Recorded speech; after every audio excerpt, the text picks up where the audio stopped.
clouds have been gathering. You may feel hopeless, but I'll never let you go. Fly through the stratosphere and then I'll rip and screaming from your soul. Oh, we'll watch him fall. Now your clouds are all gone. Come and set your light through. Just set your light through before we're only whispers in the wind.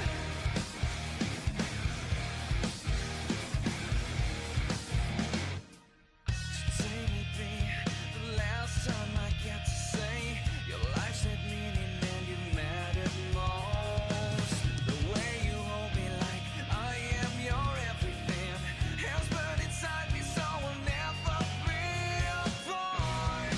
Fly through the stratosphere and then I'll rip and screaming from your soul.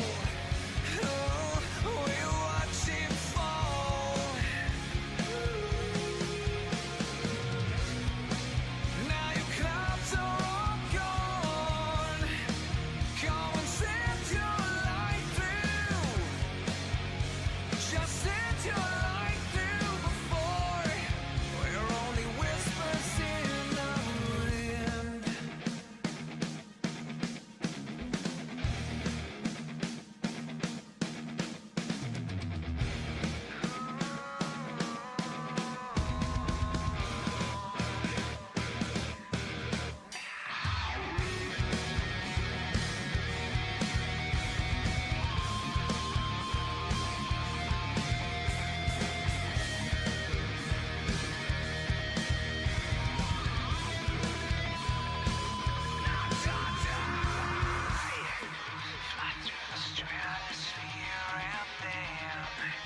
I'll rip and screaming from your soul.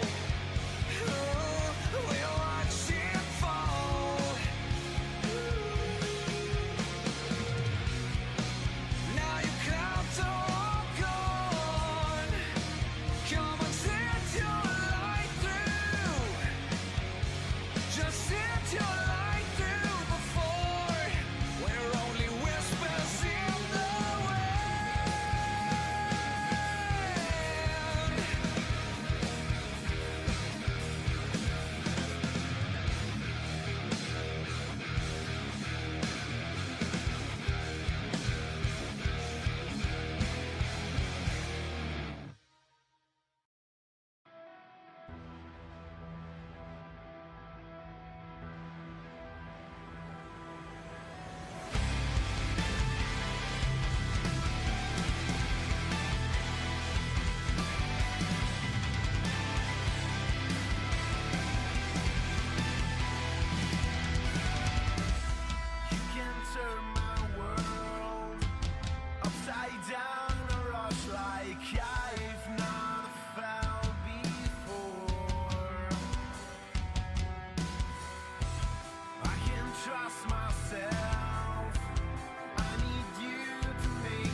Will you follow me when the sky starts to change?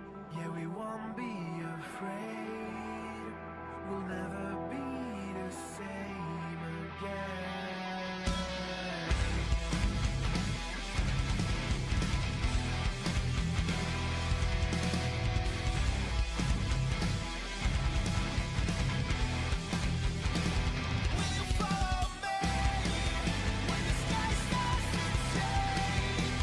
Yeah, we won't be afraid.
Welcome, all you weebs, to Grappling with the Week, the show that brings you the hottest wrestling news and highlights from the steamy kitchens of NXT to the gritty, fast-paced action of AEW. We talk about it all and give you a big old discussion piece to truly satisfy that hunger of wrestling content. Brought to you, of course, by Anima We Studio and hosted by your Weebs of the Ring.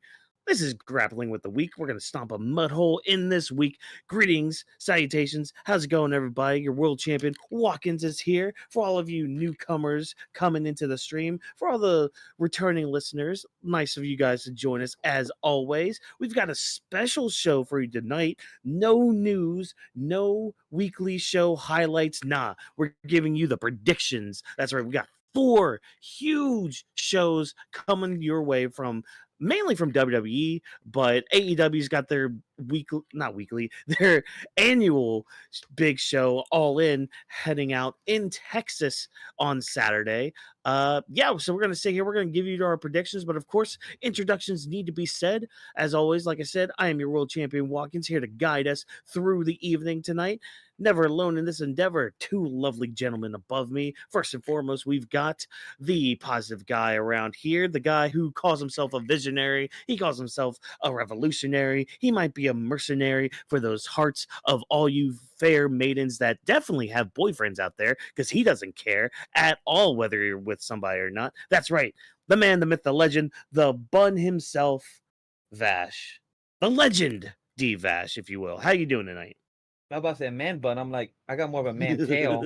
I'm like, this is supposed to be more technically here. But hey, it's your boy, the Human Typhoon, Legendy Vash, and welcome. It's gonna be a fucking crazy weekend. This is a pro wrestling weekend. We are packed. I just wish these companies spread it out in this month of July instead of all like, hey, let's just have everything one weekend. Thank God the Slammiversary, I think I pronounced it correctly, it's the Slammiversary, was not this weekend either, because I'm like, yo, y'all just killing us pro wrestling fans, because in what day in hell time do we have for this in a summer vacation?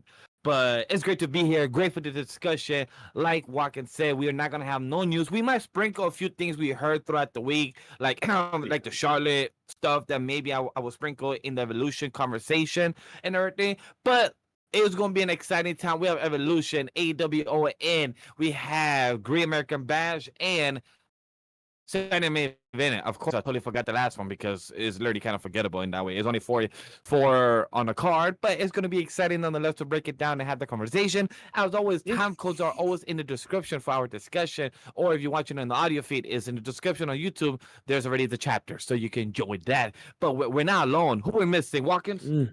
Yep, we've got, of course, the other guy here. He's going to help us process all these lovely stories, because there's a lot of them, whether they're good, bad, mediocre, at best. Hey, we need to make sense of them all. He is known around these parts as the genius of the mat. Ladies and gentlemen, it is Drop This Box. Drop, how you doing tonight?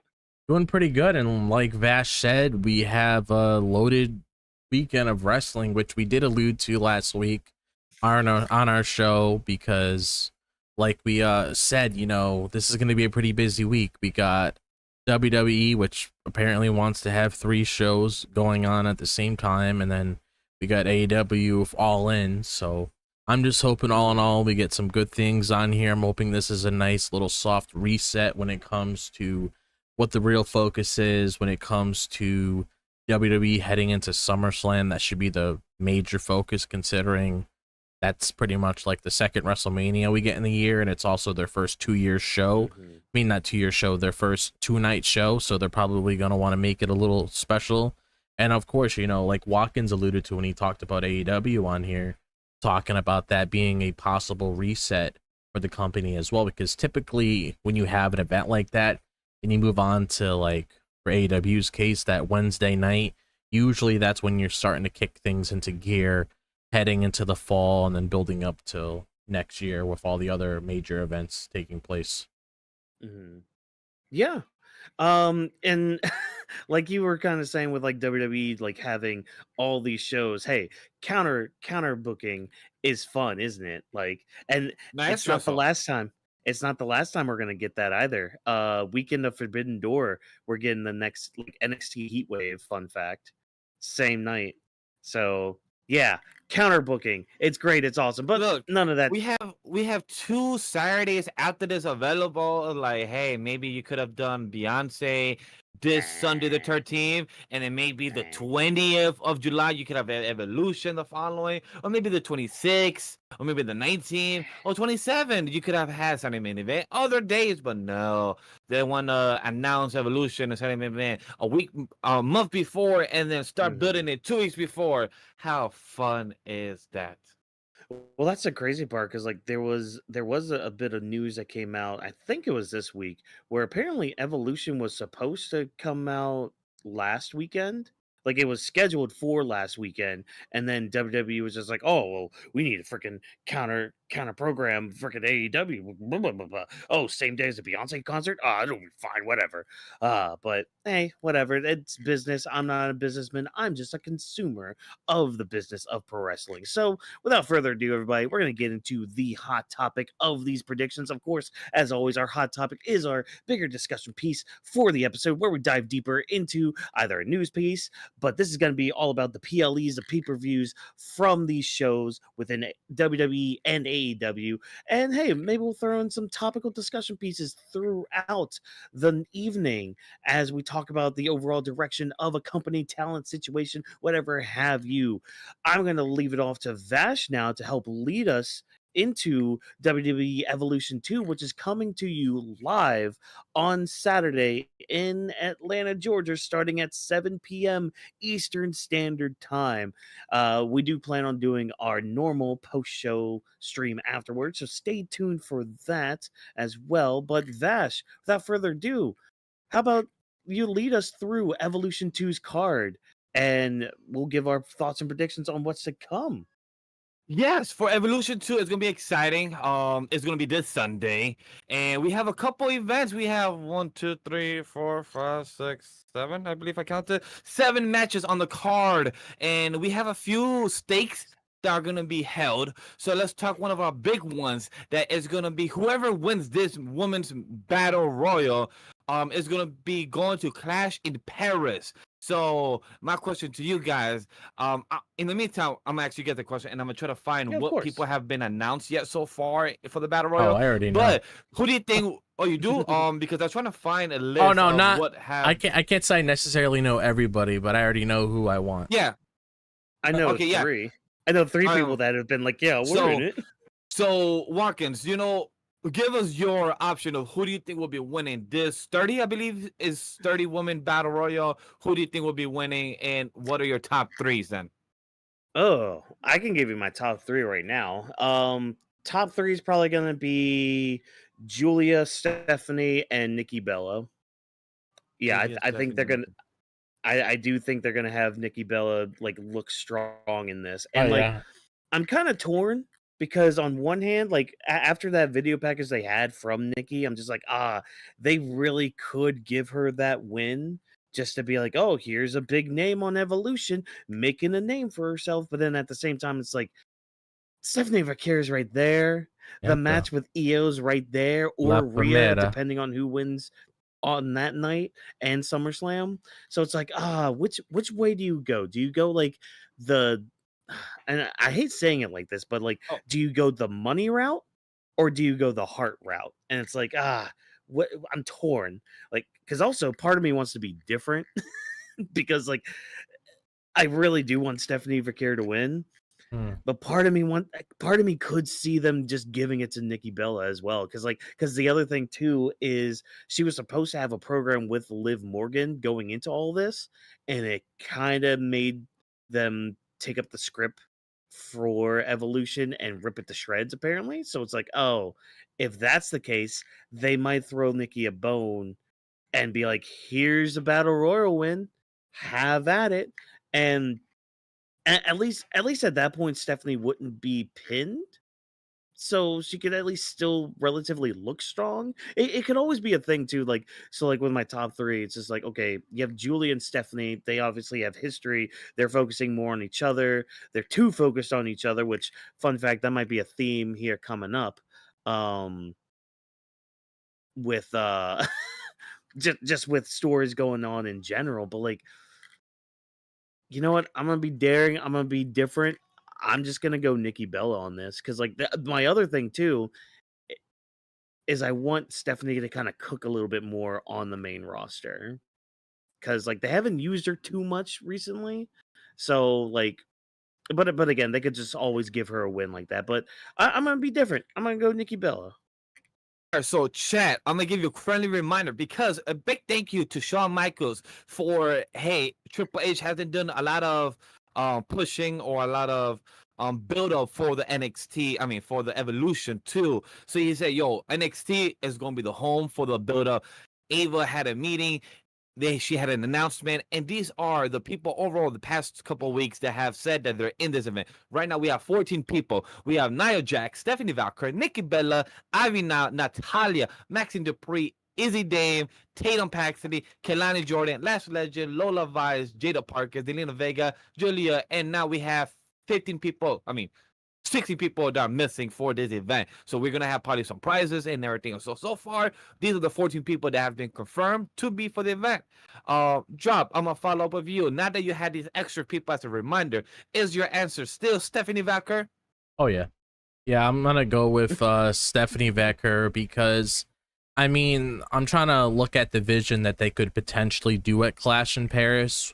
Because if it's Io versus Stephanie Valkyrie or Rhea versus Stephanie Valkyrie, I mean, you're making money either way with that match itself. Mm-hmm. And I just would love to see her in an environment where she's on the card against the world champion, and then you have that crowd over there. And I would love to see them really get into it because I just feel like this is like something that they just want to bite on and chew, and I feel like if you want to give her a little special moment here, you got the crowd behind it, like we talked about Cody and AJ last year when it came to their matches that they had with one another. The crowd were just eating both of them up with that.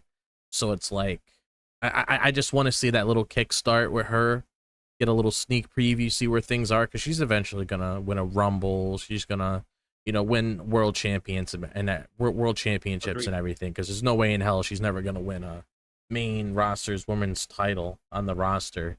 But I'm just gonna go with her because I feel like between her and probably Nikki Bella, they're probably like the fan favorites as of now. Julia, we already know, has a title, so she's just in there just for obviously star power, get the women a spot on the card. Yeah. So they're there and everything. Same with the rest of them. But I'm just gonna go with Stephanie Valkyrie, because we got that match of her and Io, because we'll talk about that one and later on. Actually, no, in this one. But it's like, and we got a little sneak preview of her and Io, and I just want more of it. So, agreed. When it comes to Gilia and others, I'm glad for the NXT superstars to get this opportunity. We have Last Legend, Lola Vice, Kelani. I'm sure they're gonna show out. Hopefully, the best of them. Tatum Paxley is great to see her there. Yeah. Jada Parker, I know she's gonna do amazing. Curious to see. Sucks to see that we are gonna see Jordan Grace, because I would love to see her power being shown in this. But I know she's having her own match that we're gonna be talking about momentarily. But my choice is that Stephanie Valkyrie as well. She is my choice because she's La Primera. I feel like if she's gonna keep calling herself number one, you have to use that as an opportunity. Like, you are the one choice. You are the the point one to be at there. So it makes sense for her to be at there. I don't know who else is gonna be another option out of the 16 people. I feel like Michelle Oku might show up as well, because I believe I saw a clip of her training or something like that. So we might see Michelle Oku. A few probably legends will show up as well. Yeah. But I feel like right now there's a good star power for the first Battle Royal. And hopefully, quick side thing, Evolution 2 should be happening every year. A much better build, a much better showcase. Because this right now, Evolution 2, still good. Excited for it nonetheless. But hopefully Evolution 2 and so on continues on.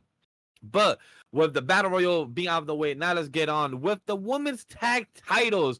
We have Raquel Rodriguez and Roxanne Perez, who's holding the placement for Liv Morgan, versus Charlotte Flair, Alexa Bliss, versus the Kabuki Wars, which is Asuka and Kairi Sane and Zardia and Soruka.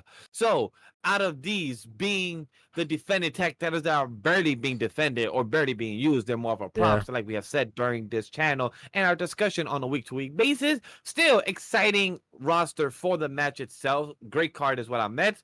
Drop, I'm gonna pass it to you because it seems like we have the same answer. We don't think they're losing the titles. Is it Raquel Rodriguez and Roxanne Perez, right? Yeah, I'm gonna go with Raquel and Roxanne because the whole reason why this match was created is to help get a little momentum under their belt, and also because Adam Pearce talked to them that one night on Monday Night Raw, where if they really want to start kicking things into gear and actually see if they can align with one another and everything, I mean, this could be a way to help build the relationship and help flesh it out by having them go up against Charlotte Flair, Alexa Bliss, the Kabuki Warriors, Zarya, and Soruka. So it's like you're throwing competition at them like that. I mean, that's just more than, I mean, that's honestly like a big hurdle to climb with those ladies that are in the ring with them going after those tag titles themselves.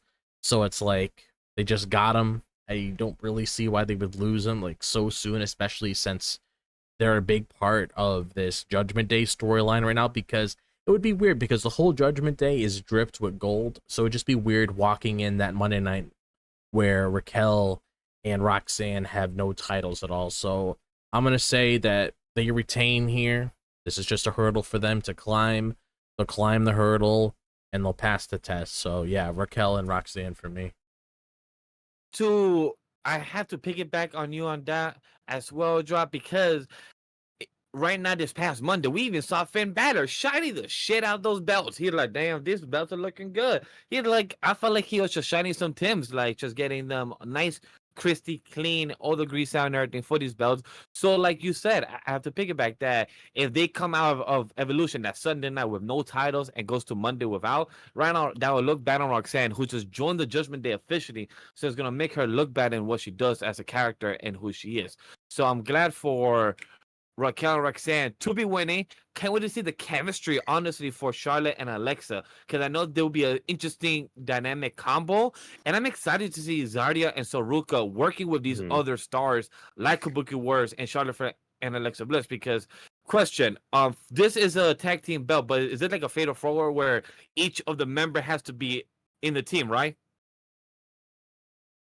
Like one of each member of the tag team has to be in the ring, right? Or only I don't one know of each? how they're gonna do this. Yeah, I don't know how they're gonna do this because they like to go back and forth with that. Yeah, okay, so they haven't announced a setup how it would be yet. Yeah, because if I'm thinking how they normally set these things up, it's normally two people are in there and then they just maneuver around it. It's really weird, but that's just how they do it. I see, but I'm not a fan of how they do that. Yeah, sorry about that, folks. Yeah, I'm never a fan when they do that because, like, at that point, it's just like, why would you tag in somebody else that's not on your team? Because that gives you the risk of not winning the match or being in the match. But that's whatever. That's besides the point. Man, this was kind of hard for me to predict because, like, on one hand, you got the stuff with Charlotte and Alexa. It's like, okay, they could keep telling that story with, especially with like, oh, what is Charlotte Flair without a belt? We keep telling that story too if they lose, but if they win, hey, there's something for her and Alexa to have. And plus, like, another thing too, apparently Evolution is going to mark 10 years to the day that Charlotte was on the main roster. So there's also a little bit there to kind of put into perspective as well. So it could be a thing where it's like, oh, well, let's celebrate 10 years of Charlotte on the main roster by giving her the women's tag titles, which, okay, they could do that. Then there's, of course, the Judgment Day where it's like, okay, let's continue that little story of like Roxanne trying to fill Liv's shoes, trying to like win the Judgment Day over and all that. It's like, okay, we could continue that, or she can continue failing because, hey, I guess Roxanne Perez is allergic to winning on the main roster, but that's a whole different conversation for a whole different day. And then, of course, there's my one thing that I've been saying for the past few months, putting the tag titles on an NXT team like Soruka and Zarya. Like, I feel like they could have a fun reign with with the titles, but I feel like they're also doing their own thing on NXT. The Kabuki Warriors are there, but like It's just a they kind one-time of thing just from how feel they said it. there. Yeah, they just kind of feel there. Like there's not really much to them there. If anything, they might be the team that like loses the match. Part of me wishes this was like an elimination match, but whatever. That's also a whole different other can of worms and everything. I mean, mm, I'm still torn. I'm still really torn. The first one You know what? that is on top of your head. What's the first option that's on top of your head? I'm looking Charlotte Alexa for this. Okay. That's like just off the dome right now, just because. I mean, there's part of what I said too, but like, there's also like there could be a little cheekiness too with it, where like Alexa wins the match, kind of like what she did this past week on SmackDown, and it gives Charlotte just that title again, kind of showing Charlotte, hey, you know, maybe this whole convenience team up is actually good for you. Maybe it's good to actually like put some trust or stock into somebody. And who knows? Maybe that's all a ploy on Alexa to like get one over on Charlotte and just betray her and all that stuff. But I don't know. Just either way, just give us something out of this for the women's tag team division. Just something, please. But yeah, I'll give it to Charlotte and Alexa, and they don't have to have like a long reign too. Like they could also have it where like they don't beat Raquel and Roxanne, so that gives them a chance to be like, hey, we won our rematch then, and they could just get the belts back at like let's say SummerSlam. So like it doesn't have to be a long reign, but I think just something to kind of like capitalize on the story going forward and all that. Yeah, Charlotte and Alexa. Let's go with them.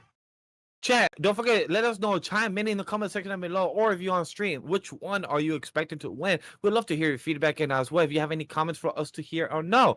But now, like we're talking about the hands being thrown, we have a no holds barred versus Jade Cargill versus Naomi, who Jade Cargill is the queen of the ring right now, and Naomi is the Mrs. Money in the Bank. So I'm gonna pass to you first, Watkins. Who do you think will be winning, the Cautious or the Queen?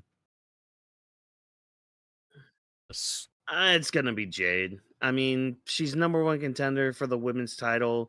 You kind of need to keep her looking strong going into SummerSlam. Naomi at least has the extra caveat of having that Money in the Bank briefcase. So even if she does lose this match, she's still kind of in control with it all. So she could still get one up over Jade, like at SummerSlam or later on down the line. But yeah, I mean, it kind of needs to be Jade here. Yeah, I agree. It more than likely has to be Jade, because the thing about this, and this has just been a normal thing in the company itself, normally like when you win like a high profile match like that, you need to carry that momentum heading into a WrestleMania or heading into a SummerSlam or wherever the case may be, because you want to make sure you have all that momentum under your belt when you enter the match. And if you win the match, you win, you get the big prize. You lose, well, you used all the momentum you had that you were building up to that event, and you just got to move on and start from scratch. That's why they always say, like, whenever someone loses, you're like, oh, well, you already had your shot. Now it's time to get back in the line, go through a couple people, carry the momentum again so you can get back to where you were before. So Naomi's going to be fine because, I mean, the way you look at it here, like Watkins says, this match, I mean, it's not going to really change anything. She still has the golden ticket to Willy Wonka's chocolate factory. So she could easily cash that thing in at SummerSlam whenever Jade goes up against Tiffany, whenever the time is right, and she could easily capitalize there. So she's safe because she's not losing anything. She may be losing a match, but she's not losing the briefcase. So I'm just sticking with Jade. No. Yeah, if it was for the briefcase, it might be a little bit of a different story. Which, I mean, they've had matches before for the briefcase and all that. So, yeah. Chad, on the flip side, I give it to Naomi on this one. It's a 2-on-1 here, but the reason is because if I remember correctly, that Watkins just got me thrown off by what he wrote just now. I I saw saw it on me a Twitter time. earlier. I was like, Oh yeah, same. I just saw me a time. I'm like, crap. Wait, focus. The last time Jade and Naomi won, I believe it was a month ago or so, or before that, that Jade won. So then I'm like, okay, hopefully Naomi could pull one over. But the guys gave a good point. So whoever wins here, it just depends where the story will go. If Jade wins, it is like what they said, is build the momentum for the next 3 weeks. We have her going against Tiffany, or depends who wins, which obviously we'll talk about that right momentarily for the match itself when it comes to SummerSlam. So, with that being the way, we have now the NXT Women's title. We have JC Jane versus Jordan Grace. Who do you guys think win? I mean, wait. it's gotta be Muscle Muffin. It's gotta be the little Muscle Muffin. Which, for those that don't know, go online and go check Jordan Grace and Blake Monroe's online social media, and then go see NXT this Tuesday, where the whole arena or the Performance Center was literally calling that her right there out loud, and she loved and appreciated it. So, me and Walker's on the same page for Muscle Muffin. And Muscle Muffin, Jordan Grace, if you ever want to come on the podcast and also get to you, but we'll love that.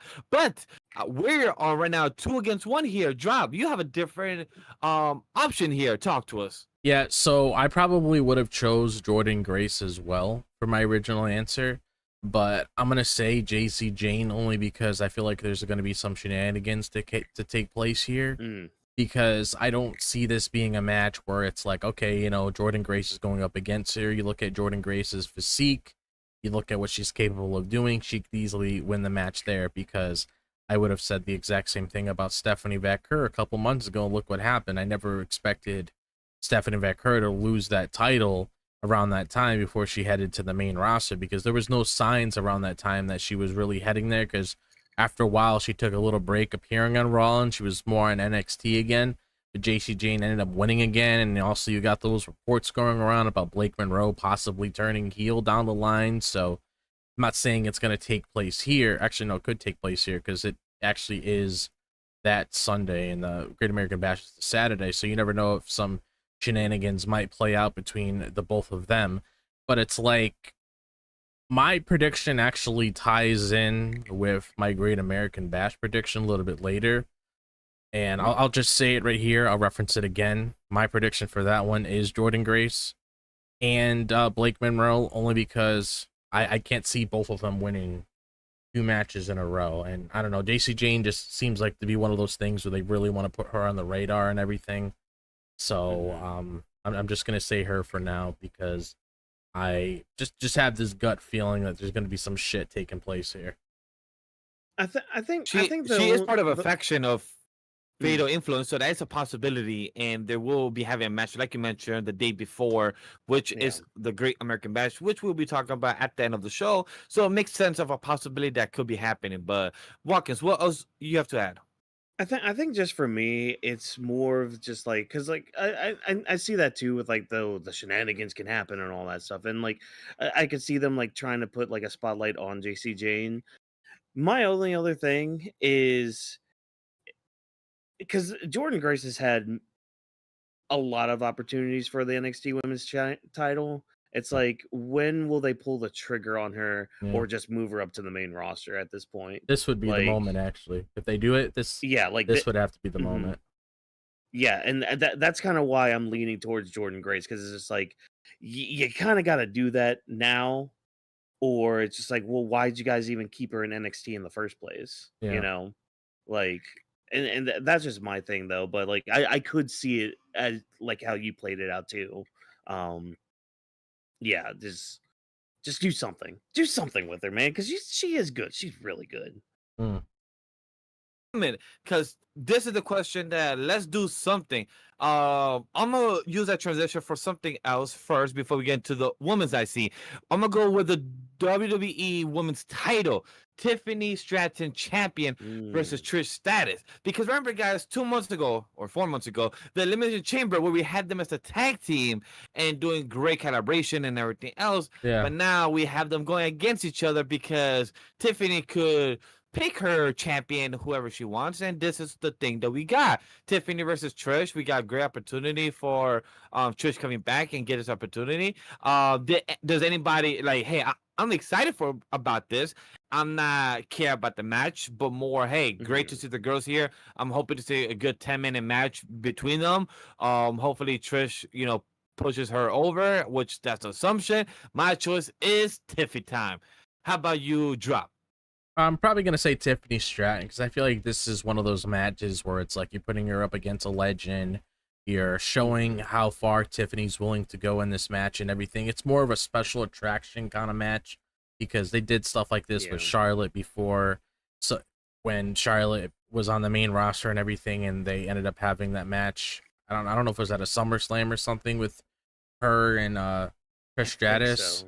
So it's like it's just basically. So it's just basically like a special attraction match. So it's like they'll have their moments here and there, but Tiffany's gonna hit the prettiest moonsault ever, and then she's gonna end up winning the match, which I expect her to. Yeah. I mean, Drop basically said it. It's gonna be Tiffy time. Like, Yep. I don't have anything to add. Like, all right. just yeah.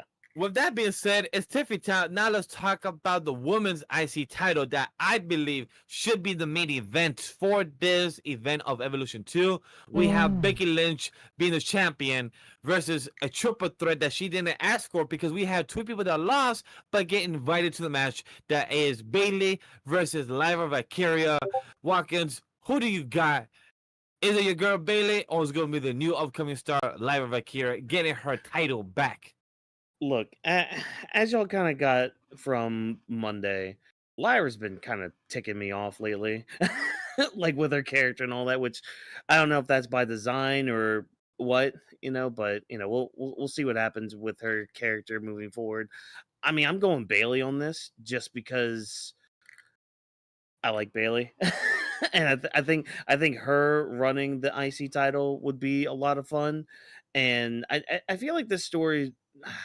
It's weird because like the story has it's basically 2-on-1 with them against Becky. It's just like they're both kind of getting in their way, like each other's way because of just egos and all that. But I mean, just after this past Monday, like I'm sorry, I'm more on Bayley's side with all this, and I want Bayley to come out on top. But I mean, it looks like just from our predictions, it looks like we're very, very anti Lyra for this event. So, Drop, why are we anti Lyra for this event?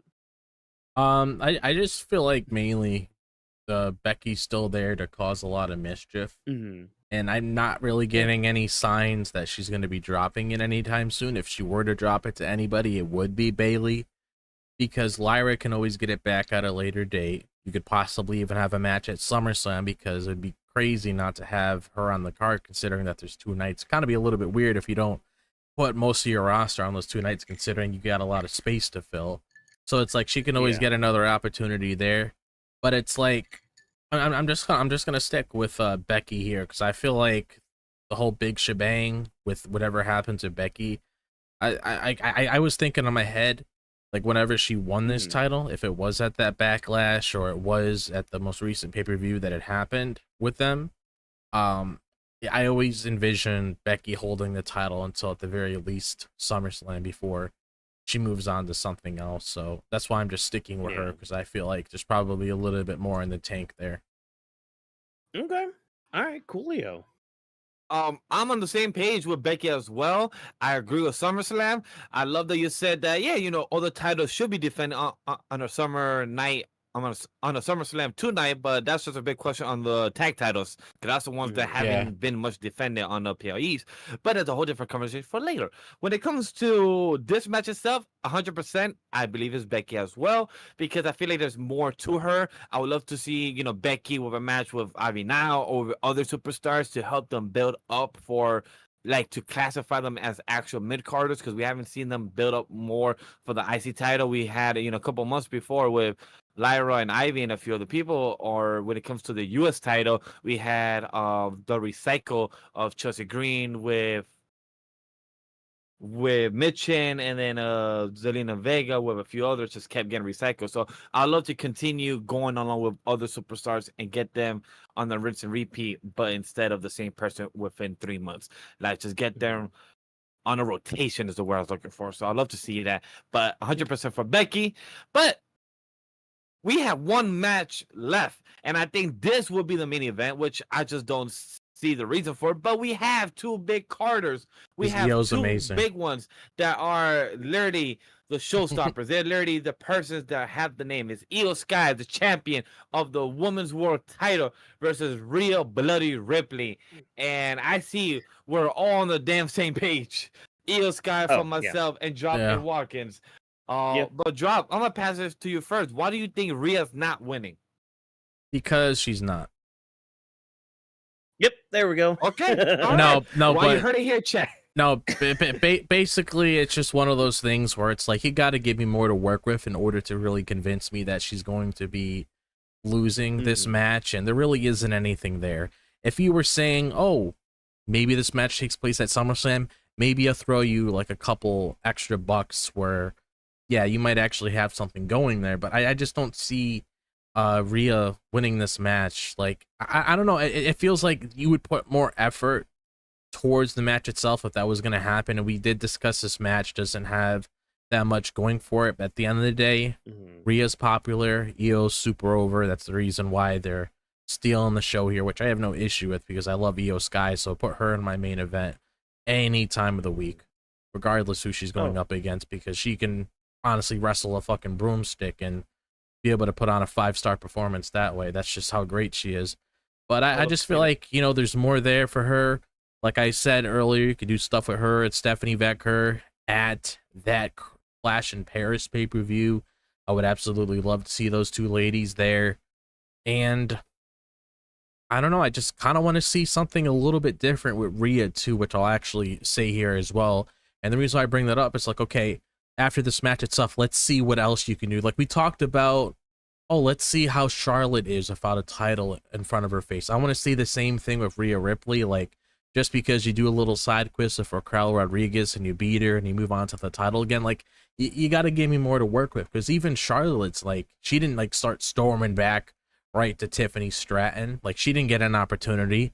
She had other people that she stumbled across, which was Alexa, and she's been on that current arc ever since WrestleMania. So it's like, give me something new with Rhea, like have her feud with somebody else, make it a little bit interesting or whatever, because it's like, I love Rhea, don't get me wrong, but I do notice that I do want to see what else she can do without either the WWE Women's title in front of her face if she was on SmackDown, or the Women's World Championship if she was on Raw. Like, I want to see a little bit more there, because it's just, it's sometimes more interesting to see certain characters like that are always around that spotlight doing something a little bit different, because you least expect it and you kind of get curious to see what it could really tune into. So Yeah, that's just a small thing I want. because you kind of get to a level as a star where it's just like, you know, you don't need to be in the main event picture, but you're still a main event talent. And I think my best example of that is Drew. Like, because Drew's a great talent that is a good example.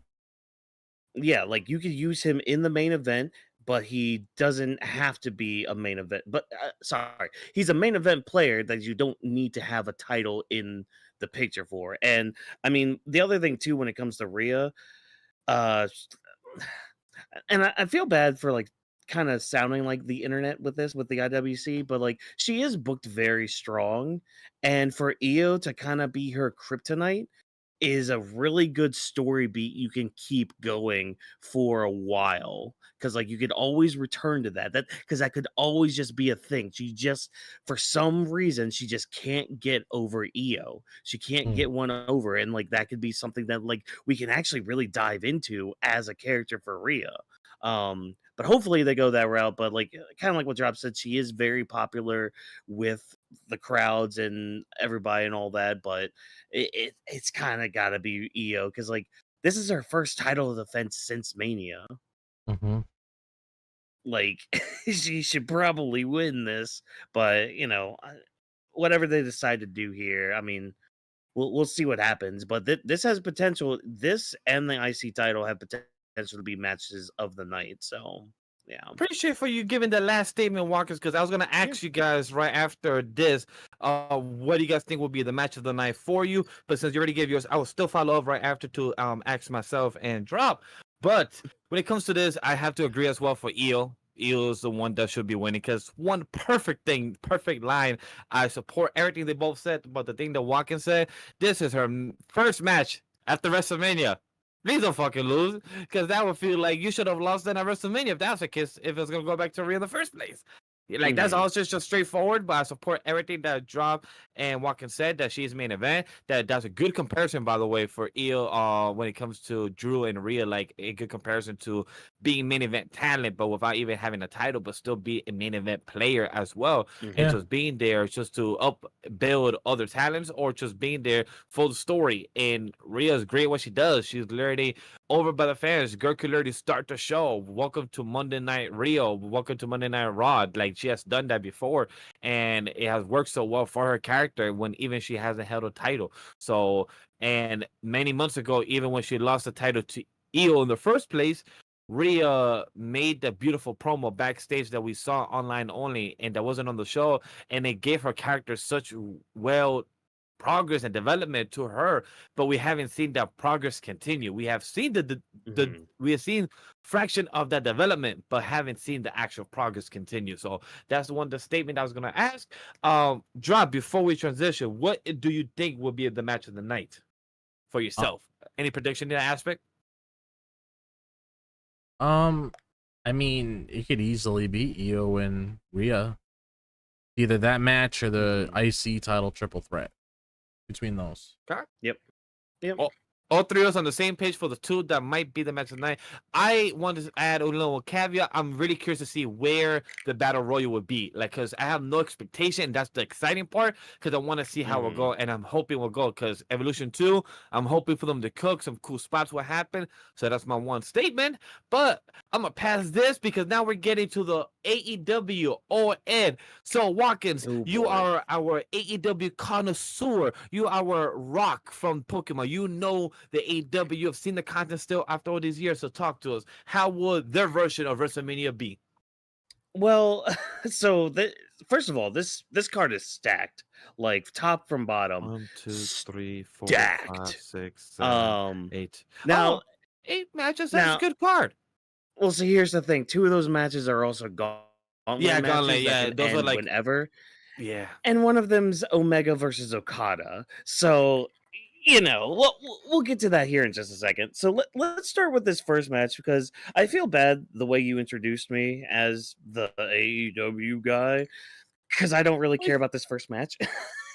It's the TNT title. Adam Cole, baby, defending his title against Kyle Fletcher. I'm gonna go out and say that I kind of feel like Kyle Fletcher should probably win, because since his heel turn, he's had his program with Osprey that he lost. Like, I think he won like the first match, but the overall feud he kind of lost, and he just kind of fell into the collision vortex, as I like to call it. So yeah, I'm kind of gonna go Kyle Fletcher with this one, because I feel like he needs something. Because I know Takeshita had, I think it was like the international title he had for a bit, which, I mean, he did pretty well with that until he lost it. But I mean, even still, like, he had something to at least go with what he had and his character going forward. So yeah, I'm going Kyle Fletcher with this. But what about you, Drop, as the fellow person who kind of keeps up with AEW?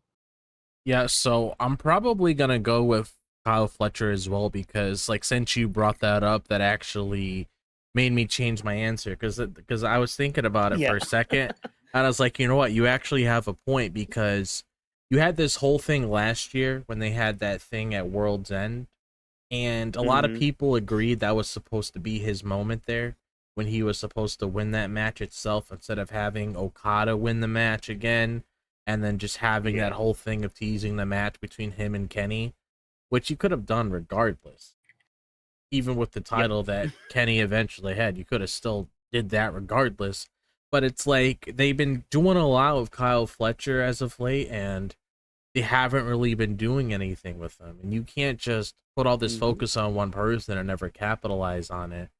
So he either wins this match or he's just lost in the void, and everything that they did to really build up this guy, it's just lost, and you never come across it again. I mean, I don't even get me started on Adam Cole's AEW run as a whole, because I haven't really I haven't been liking it at all. Maybe the only thing I really liked is what went on between him and MJF, and then the first half, of course.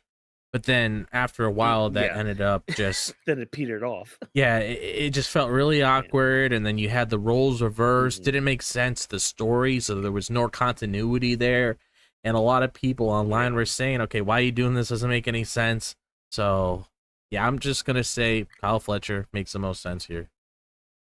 Yeah, and I guess, the person that listens to me and talk about AEW, Vash, why'd you change your answer from Adam Cole Bebe to Kyle Fletcher? Say, you know how addicting once you say his name, Adam Cole, you gotta say baby. It's like the same thing, like L.A. Night. Yeah, it's like you got to. I remember with the 3 events of New York, I went to AEW.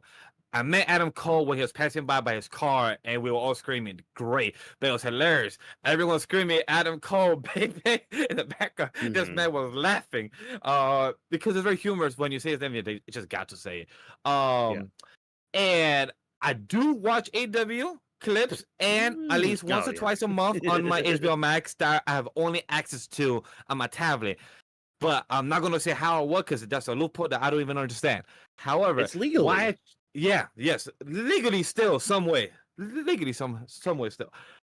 However, the reason I changed my name, the reason I changed my answer is because I didn't have the full context that you spoke about. So once you gave a good reasoning, like Drop said as well, hey, you gave a good reasoning, I changed my answer. I had Adam Cole because I am an Adam Cole fan. I wasn't full in dive to the storyline between these two, so that's why I was just going by default. But like you gave a good backup, a good answer and reasoning, I'm gonna go with yours. I trust it. Word. As you should. You should always trust. Well, you should 90% of the time trust me. But moving on to the next match, we have our AEW World Tag Team titles on the line. The Hurt Syndicate of Bobby Lashley and Shelton Benjamin are defending their titles against Jet Speed, which is Speedball Mike Bailey and Kevin Knight, and the Patriarchy, being represented by Christian Cage and Nick Wayne. Now, the Patriarchy, they're trying to become the first father-son tag team in AEW to win tag team gold. And then you got Jet Speed, who have been kind of feuding with the Hurt Syndicate for the past month and a half or so. I think about a month since they've been teaming up and all that.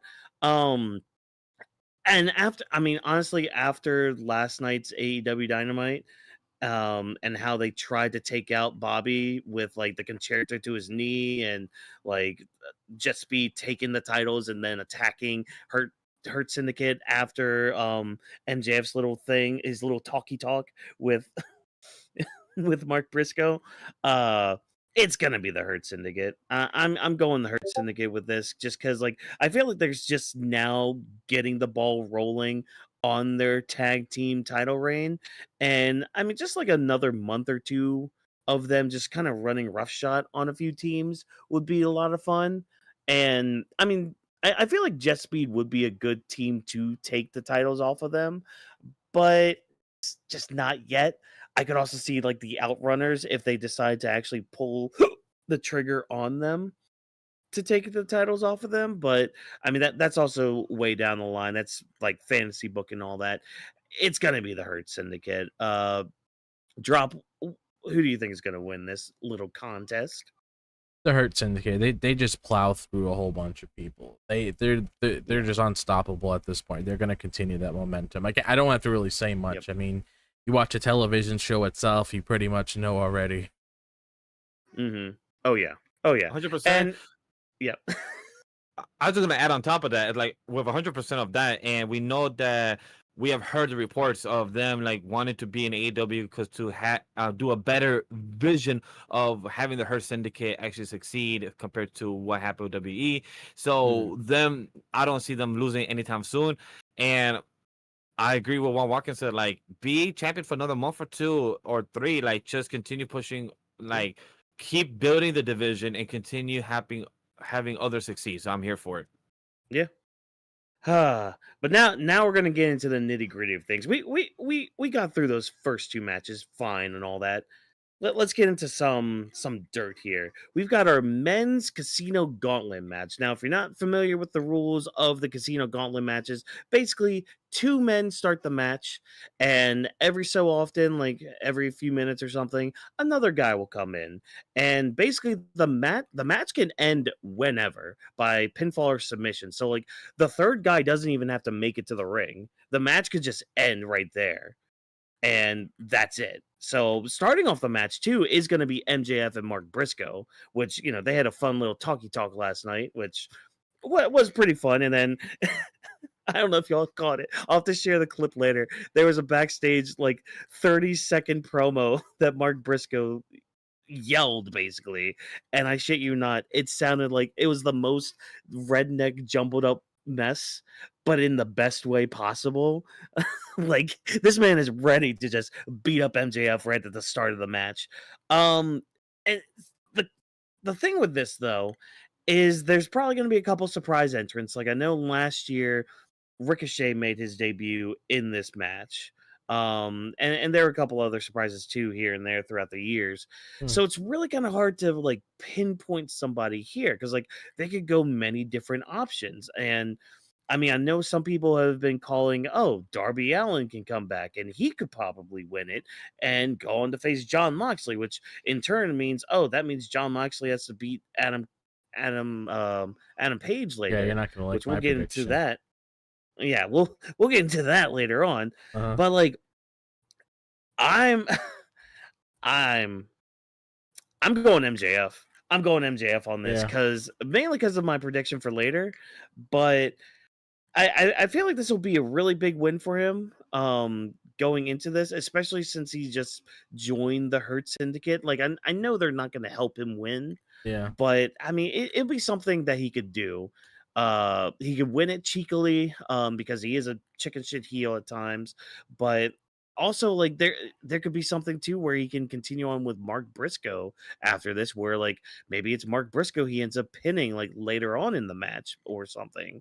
I mean it sucks for Mark Briscoe and all that, but yeah, I mean I can't really think of, I mean, yeah, it could be Darby, but apparently I saw some interview he was in saying that he feels like he doesn't need the world title at all, which is probably why he went to climb Mount Everest. Because I mean, you climb Mount Everest, you basically have you were at the top of the world. Yeah, he is the world basically.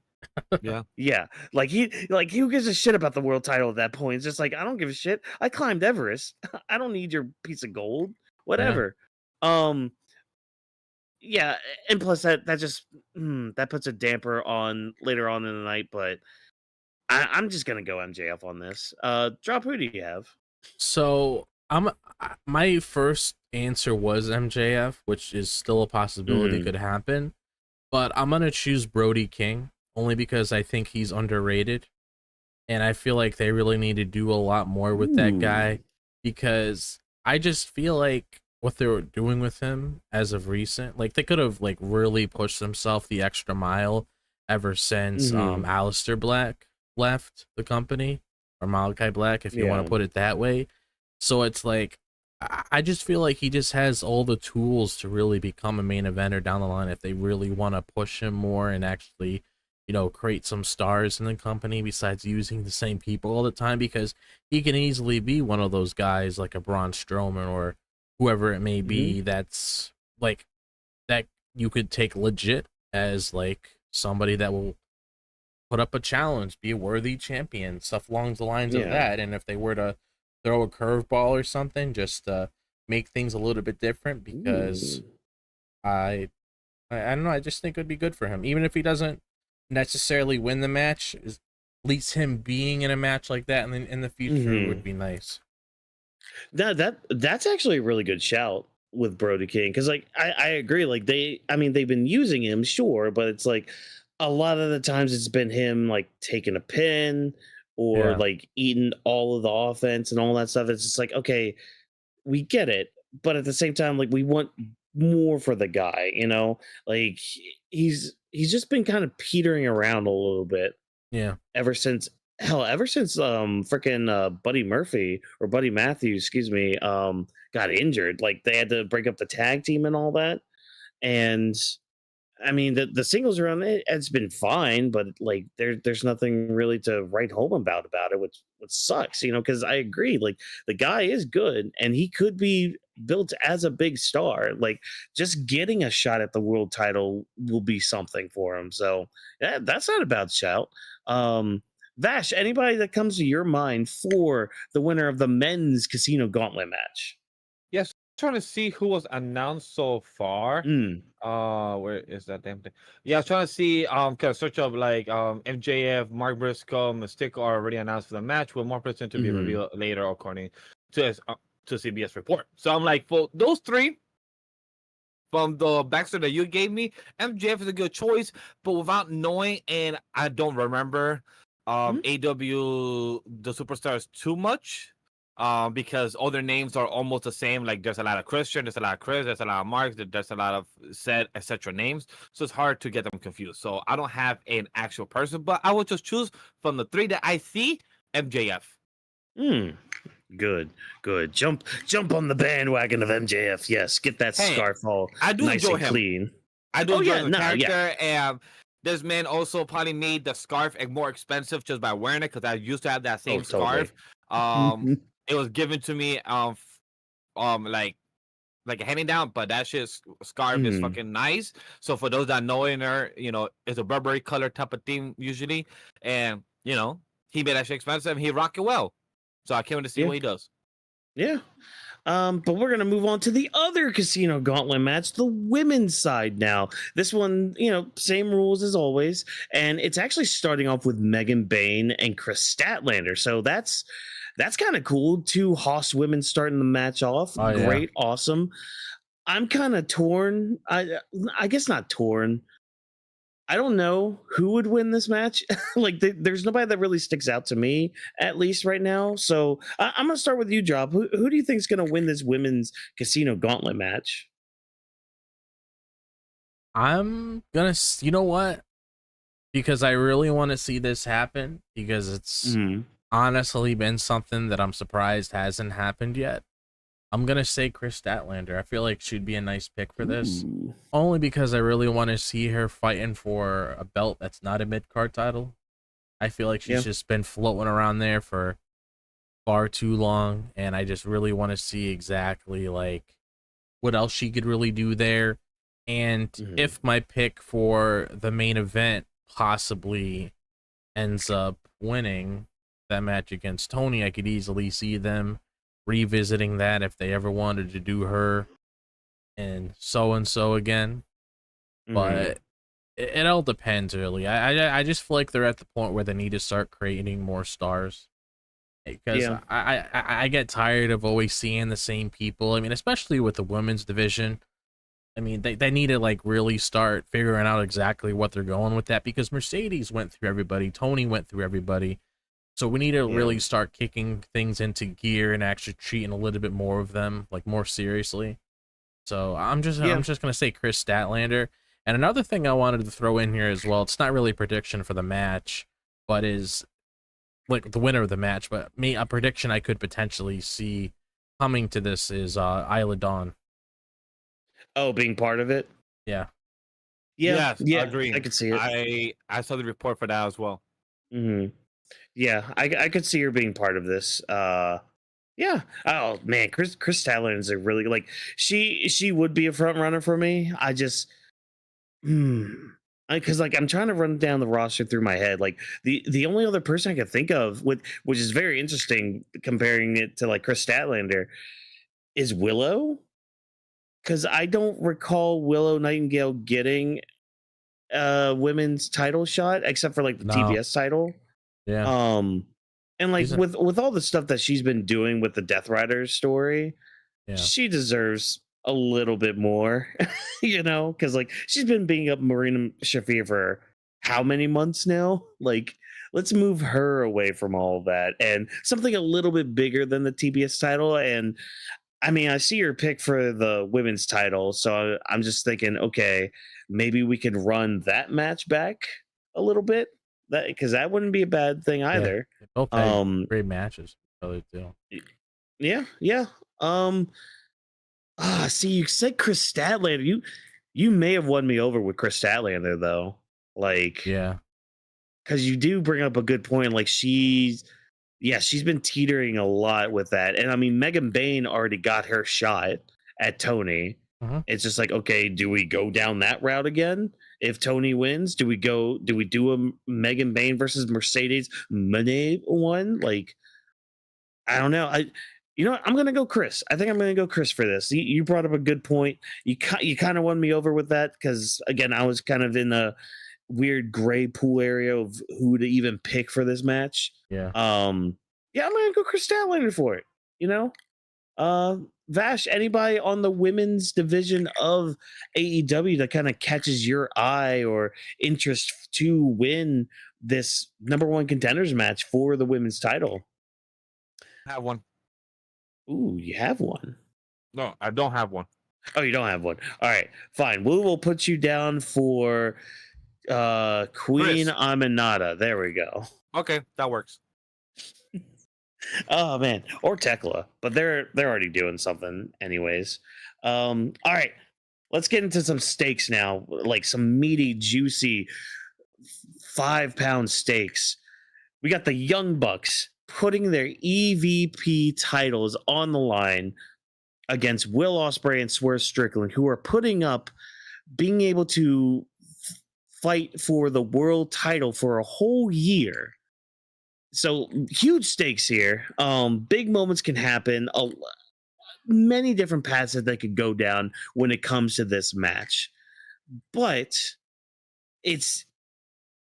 I don't know which way they would go though, because like there were reports about like, oh, the Young Bucks want to go and open up or like start up their own like indie promotion and all that. There's also the thing of like, oh, well, what do Will and Swerve do for a whole year not being able to challenge for the world title, especially for Swerve if Hangman wins later on in the night, like that's going to eat at him, like not being able to compete for that title with Hangman holding on to it. So yeah, it's very interesting what direction they can go under, but like I'm kind of sitting here and I'm thinking it could be the Bucks. It really could be the Bucks. Yeah. Because like I think one thing that really leans me towards the Young Bucks winning is the fact that All In is going to be in London again next year. Oh, so for Will Ospreay, it's like, all right, winning the world title in his hometown, and it could lead to a thing where it's like maybe Swerve gets involved and it's him versus Swerve. That this could lead to a story where it's like Will and Swerve are kind of going after each other for the better part of a year. Why? Because this was Will's idea. It was his idea to be like, hey, let's put up us challenging for the world title for a whole year. And I mean, even though Swerve agreed to it, it was still Will's idea. So it's like Swerve can really hold that over Will for the better part of this year. But like, then that means, you know, the Young Bucks get one over and they're still EVPs, blah, blah, all that stuff. But, well, you know, EVPs on camera, whatever, bullshit. I think I'm gonna go Young Bucks. I feel like there's more story to tell with Young Bucks winning this match compared to Will and Swerve Strickland winning it. Especially if Will Ospreay tries to get Swerve to come out there later on to help Hangman win the title. Like because there could be some shit too with that where Swerve cost Hangman the title after that, because it's just like, oh, like because I got myself more involved in this and had Will Ospreay like run the rough shot, I don't care anymore. I don't give a shit. Yeah, I don't like John Moxley, but I don't like Adam Page either. And because I can't take the title off of either of them for a year, yeah, no, I'm gonna go with the guy that I kind of hate the most, and that's Hangman. So yeah, I'm going Young Bucks. I'm going Young Bucks here. Drop who you got. So I chose Will Ospreay and Swerve Strickland only because I don't know. I think I mainly just chose it because it was just a simple, easy answer. Everybody Mhm. loves them. It'd be a good moment just to see them win a match together and everything.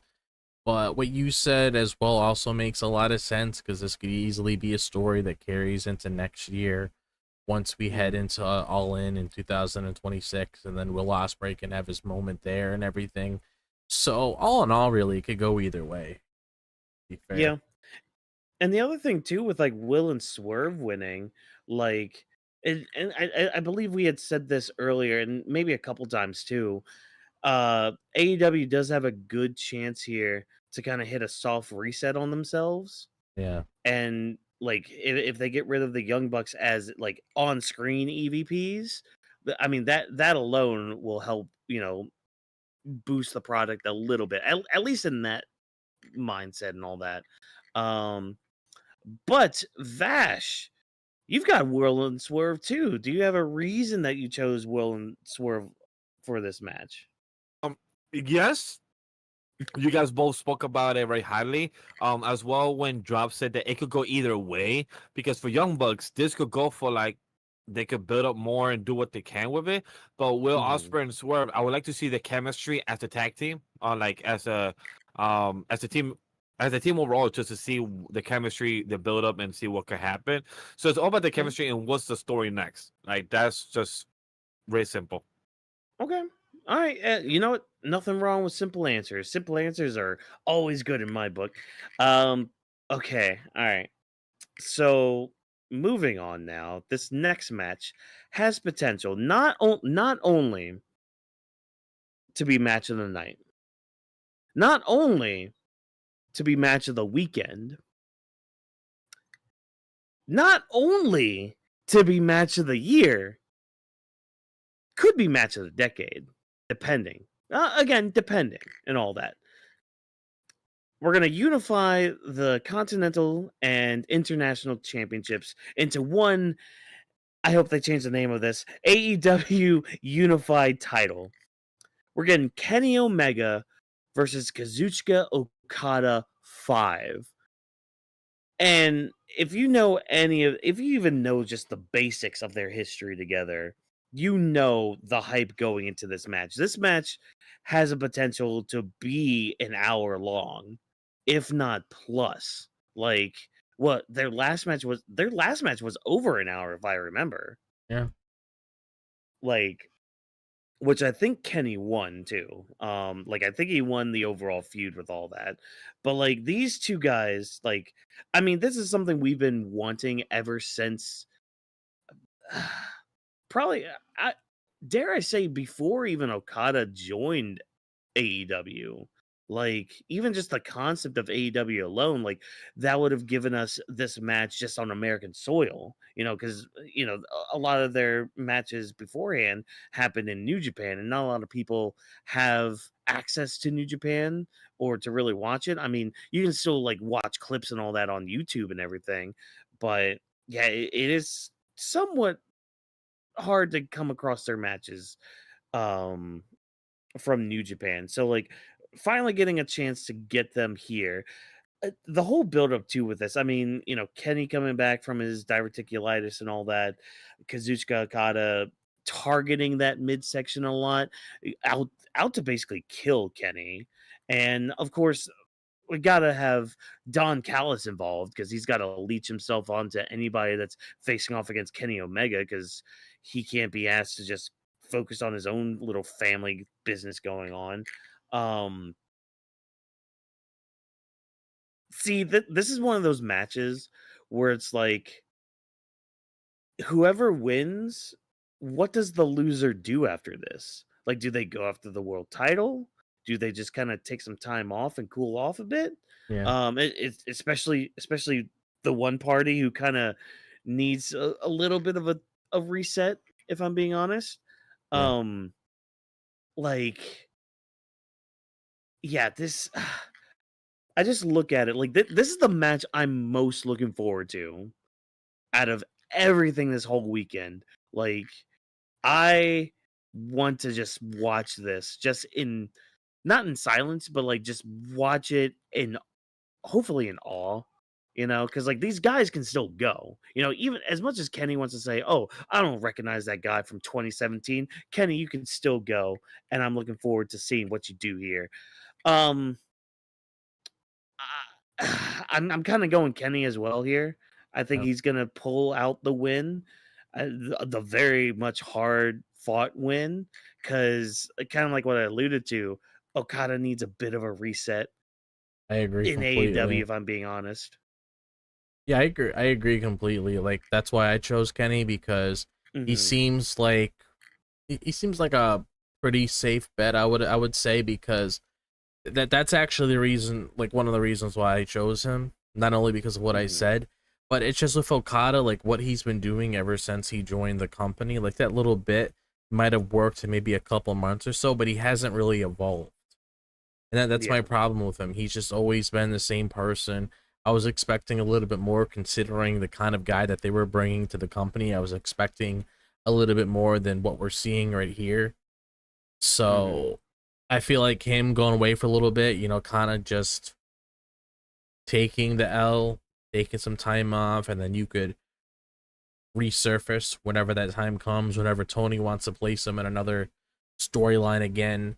But yeah, I'm gonna say Kenny. Kenny makes a lot of sense here because then you can get a lot of nice bangers with Kenny. You could help make the title feel really important if you really want to elevate this title because Kenny could Hmm. talk in the promo work when he's going up against his opponents. He could put on all these great matches. And if you really want somebody that could really help elevate a title, not saying Okada can't, but if you want somebody that could really elevate the title, make it feel important, especially if it's a new one like this, Kenny is a great pick for somebody like that. Yeah. Yeah. And Vash, looks like you're also going a Kenny Omega. Yes, for Kenny Omega for the same exact actually things you guys brought up. Because Okada been a bit nothing stale. He's just been what's the word? He's been too flat with his character. There's Hmm. nothing interesting going on. Like even with that segment that you brought up, drop that like, oh no, even when he came and joined AW when he also was finding, I believe Mercedes or a few girls like good looking. He was like, oh, like just his character was getting stale after a while. Like the jokes were funny at the moment, Hmm. but jokes can only do so much if your character is not joking. If it's only a one-time thing, we're gonna remember the moment, but we're not gonna remember you. And Okada, such as says, is nothing that he's forgettable, but his character is, and that's as a fan, I don't want that. I want you to evolve. I want you to change. I want you to improve, and that's all about the story, about the character we're seeing. And Kenny is because it's Kenny. That's just straightforward. Yeah. Both of the guys are in the talks, if Yeah, not the talks, of being the best wrestlers on this planet right now. You know, and with Okada, like in most of his time of AEW, I haven't really seen it, which sucks because exactly. I've seen clips, I've seen I've seen moments of matches, yeah, Okada. that he's Yeah, amazing. yeah. I believe he also had a match with Okada and I believe Cody back in Japan, or was Okada and Kenny, I believe it was. That they had a Mm. beautiful match back in Japan, and I saw clips I from mean, that. Uh, Okada and Omega. I mean, again, their story is just. I mean, they both traded wins, and then they went to a draw, and then they had to have a fourth match that went over an hour. Like, just looking up so clips and moments from that. that was my Like, question to you: over or under? This match would be more than an hour. Over or I think under? it's good. I think just because of like the timing that we're having at because like that's the thing, people. This is starting at 3 o'clock on like Eastern Standard Yeah. Time. Like what one that's 1 o'clock in Texas and like 11 Yes. o'clock on the West Coast. So this is an early night for the wrestling. They could go an hour plus. They could easily go an hour plus. And especially like because that's the other thing too.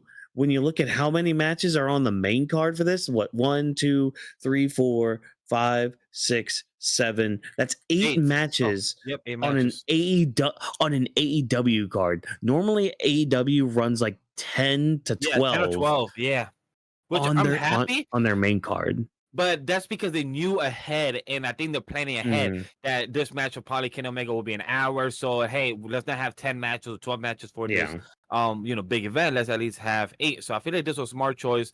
I think will be, if my question was, over and under of an hour, my answer Mhm. is as well.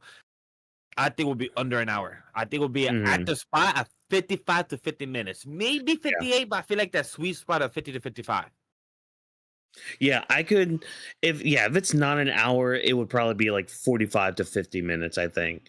So, yeah, this one again, this has potential to be match hell, I'll even say it. It could be match of the decade for all I care. Like it could be that. Like it could really be that kind of quality of a contest. But we'll have to see when Saturday comes, and even when they decide to put this like on the card too, like when they decide to put this on in the night, like would it be second to last, third to last? It's definitely not starting. Like it shouldn't start. If they start All In with this match, that means they're they're trying to take the proverbial like shotgun to Great American Bash at that point. Like That's most likely a possibility. nobody Like, hey, you want us to start the same time? I got you. Say bet. hello to my little friend that will be lasting an hour. Papa. So that's a Yeah. possibility. But I also Ye- want to add the poster is fucking Yes. beautiful. The poster Yes. is marvelous. Great. This poster Great is like a artwork work of done. art. Mhm. It sucks the way people were comparing it online to the posters of WE and the I posters of mean, AEW, and I have to I agree they're mean, not wrong. I'm not trying to say who is better or which is better at times, but I there mean, was a great comparison. yeah. This poster is fucking phenomenal. For anybody that don't know, we have literally the whole company. It literally starts by Anima We Studio, anime and manga. That's the first thing we start off, and then Weebs for standing for wrestling. So like we're literally known for that. And our show for anime podcast and Off the Bench, we always talk about Mhm. animation, the art style, and everything. So for this art style, it's just fucking beautiful. The blue and the red, it's just showing like just the Mhm. poses. I'm sorry, I just Oh had to talk yeah. about the poster, okay? How Oh beautiful yeah. it was. Oh yeah. Oh yeah. Um, Drop. Do you think this is going to be over or under an hour? Well, it's probably gonna be like close to what Vash said, a good 50, 55 minutes or Mhm. so. Yeah. Wouldn't be Yeah. surprised because the thing about AEW pay-per-views, we don't really know when they're gonna end, so it could easily go an hour. Oh yeah, and especially with them starting early too. So Yeah. like way early. Yeah, so let's move right along. We got 2 more matches to talk about when it comes to All In. The AEW women's title is on the line as Toni Storm defends against belt collector Mercedes Money. As y'all know, I'm not the biggest Mercedes Money fan. That's just because I don't like her style at all. So that's nothing against her as a talent. It's just I'm not a fan of her style or her attitude or her promo work. Anyways, I mean, it could be a thing where she gets another belt. It really could be, and Tony moves on to maybe something else. But I think there's more legs in Mercedes losing at All In and then having a downward spiral where she starts losing her other belts because she just couldn't win the big one.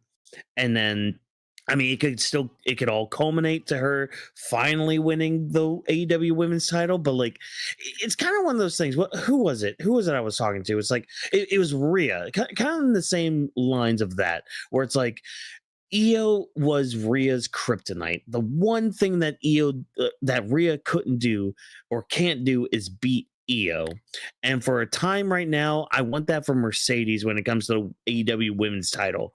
I want that to be the one title that she just can't get for the longest time. And in turn, it could again send her down this spiral, like going down where it's like, okay, now she's losing all of her other belts outside of AEW, and she's like grasping onto the one belt that she has in AEW, that TBS title, and she ends up losing that one too. Now it sucks because like the one belt she can't really defend is the women's Owen Hart tournament belt, because that was just for winning a tournament. You don't really defend that, so you're carrying that around just as a prop. Cool, neat, awesome. 100%. That's a problem. 100%. Yeah. So I mean, but I could see the reasoning for Mercedes winning, because it's like, okay, where does Tony go after this? Like, who's gonna face her? Like, yeah, we had talked about Chris Statlander. I can't really recall them having a match, or like, or at least one recently for anything. But I mean, it could go down that route too, or maybe somebody new comes by, or there's also the fact that Jamie Hayter is around. Which, oh my god, I forgot that Jamie Hayter was around. I hopefully she's fine and able to be part of the gauntlet match, because that would be something too. Like her and Tony still have like unfinished business. Like she could be the one to take it off of Tony. Yeah, I'm still going Tony on it. I like, again, I think there's more. I think there's more. Yeah, there's more work, I think, with Mercedes losing than winning. In the document, I have Tony just to be optimistic, just to hope that Mercedes don't win, but to actually have Watkins agree with me.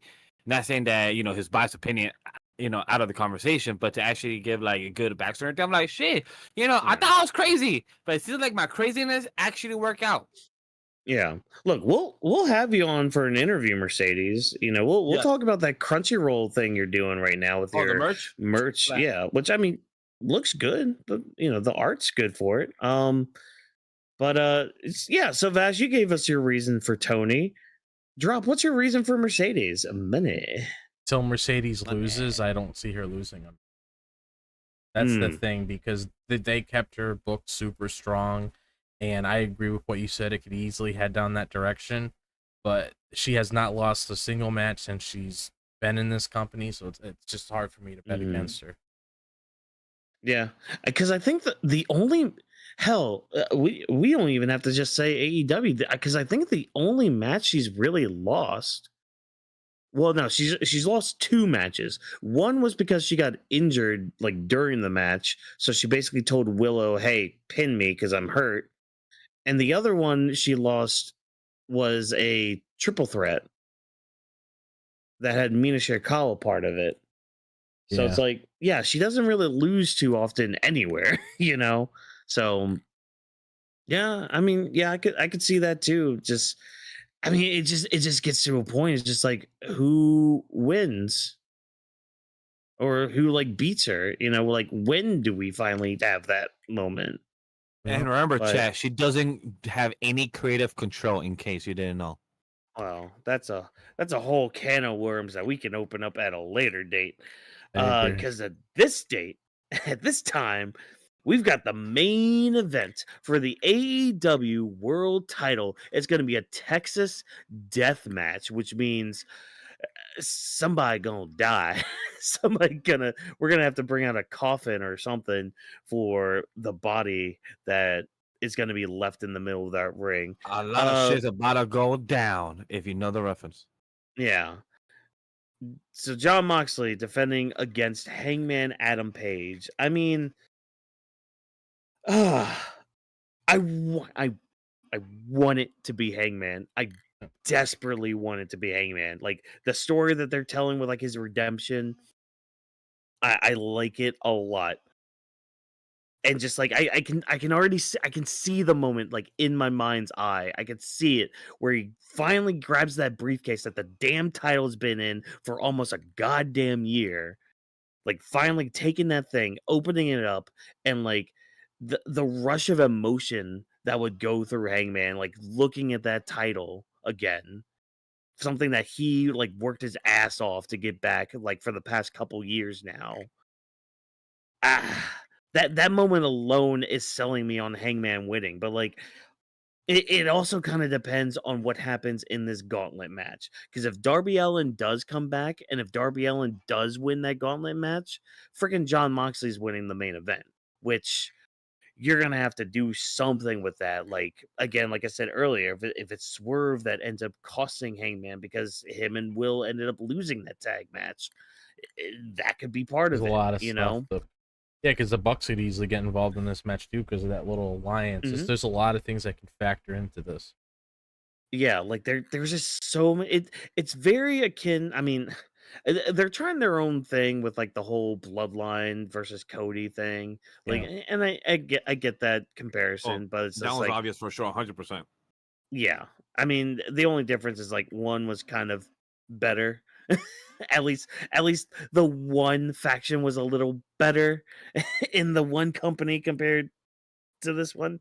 But yeah, I want it to be Hangman, man. I really, really want it to be. But again, like if it happens the way I said it with like Swerve costing him or something, I would be able to stomach that. I would be able to stomach that more than if it was just Moxley winning, you know?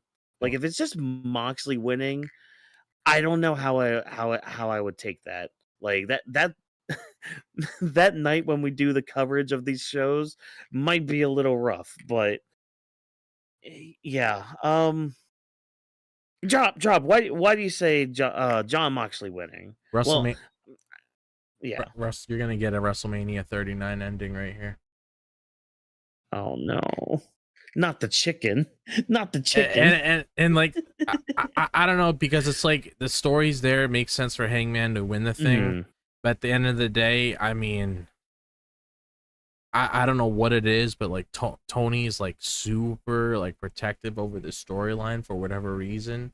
There was a lot Mhm. of pay-per-views we've had where he could have dropped the title, but it hasn't happened yet, and I'm just really hoping he's not trying to run this up until Wrestle Dream when it like first started, like a year Oh god. of everything going on, because that's even tacking more time, and then you're gonna end up just getting what within that month period before your next challenger at that pay-per-view if that Yeah. ever becomes a thing. But I don't know, man. Like part of me can see it just because I don't know when the chaos is gonna end. But Mhm. there's also a part of me that kind of wants to see the world burn online. Just Yeah. I feel you there. Like, dude, the online community will have like it would implode on itself. oh yeah, Like, oh man. Yeah, there's like a because I'm with you on that too. Like there's like a sick part of your mind that's just like, man, I really want this thing to happen. Like, oh man, I would really love for Stephanie McMahon to come back at Evolution and win that battle royal just to see the world burn. oh yeah. Like like stuff like that, or like freaking Shane McMahon showing up in all elite wrestling. Like just to watch he come back and cost Hangman. Watch that be the thing. He's the real leader of the Death Riders. Nah, don't no, please don't. Why'd I put that into the universe, Sydney? Why'd you make me do that? She's just looking at me all weird. But Interesting for this Vash, you're weekend. saying Adam. Yes, I am saying Adam.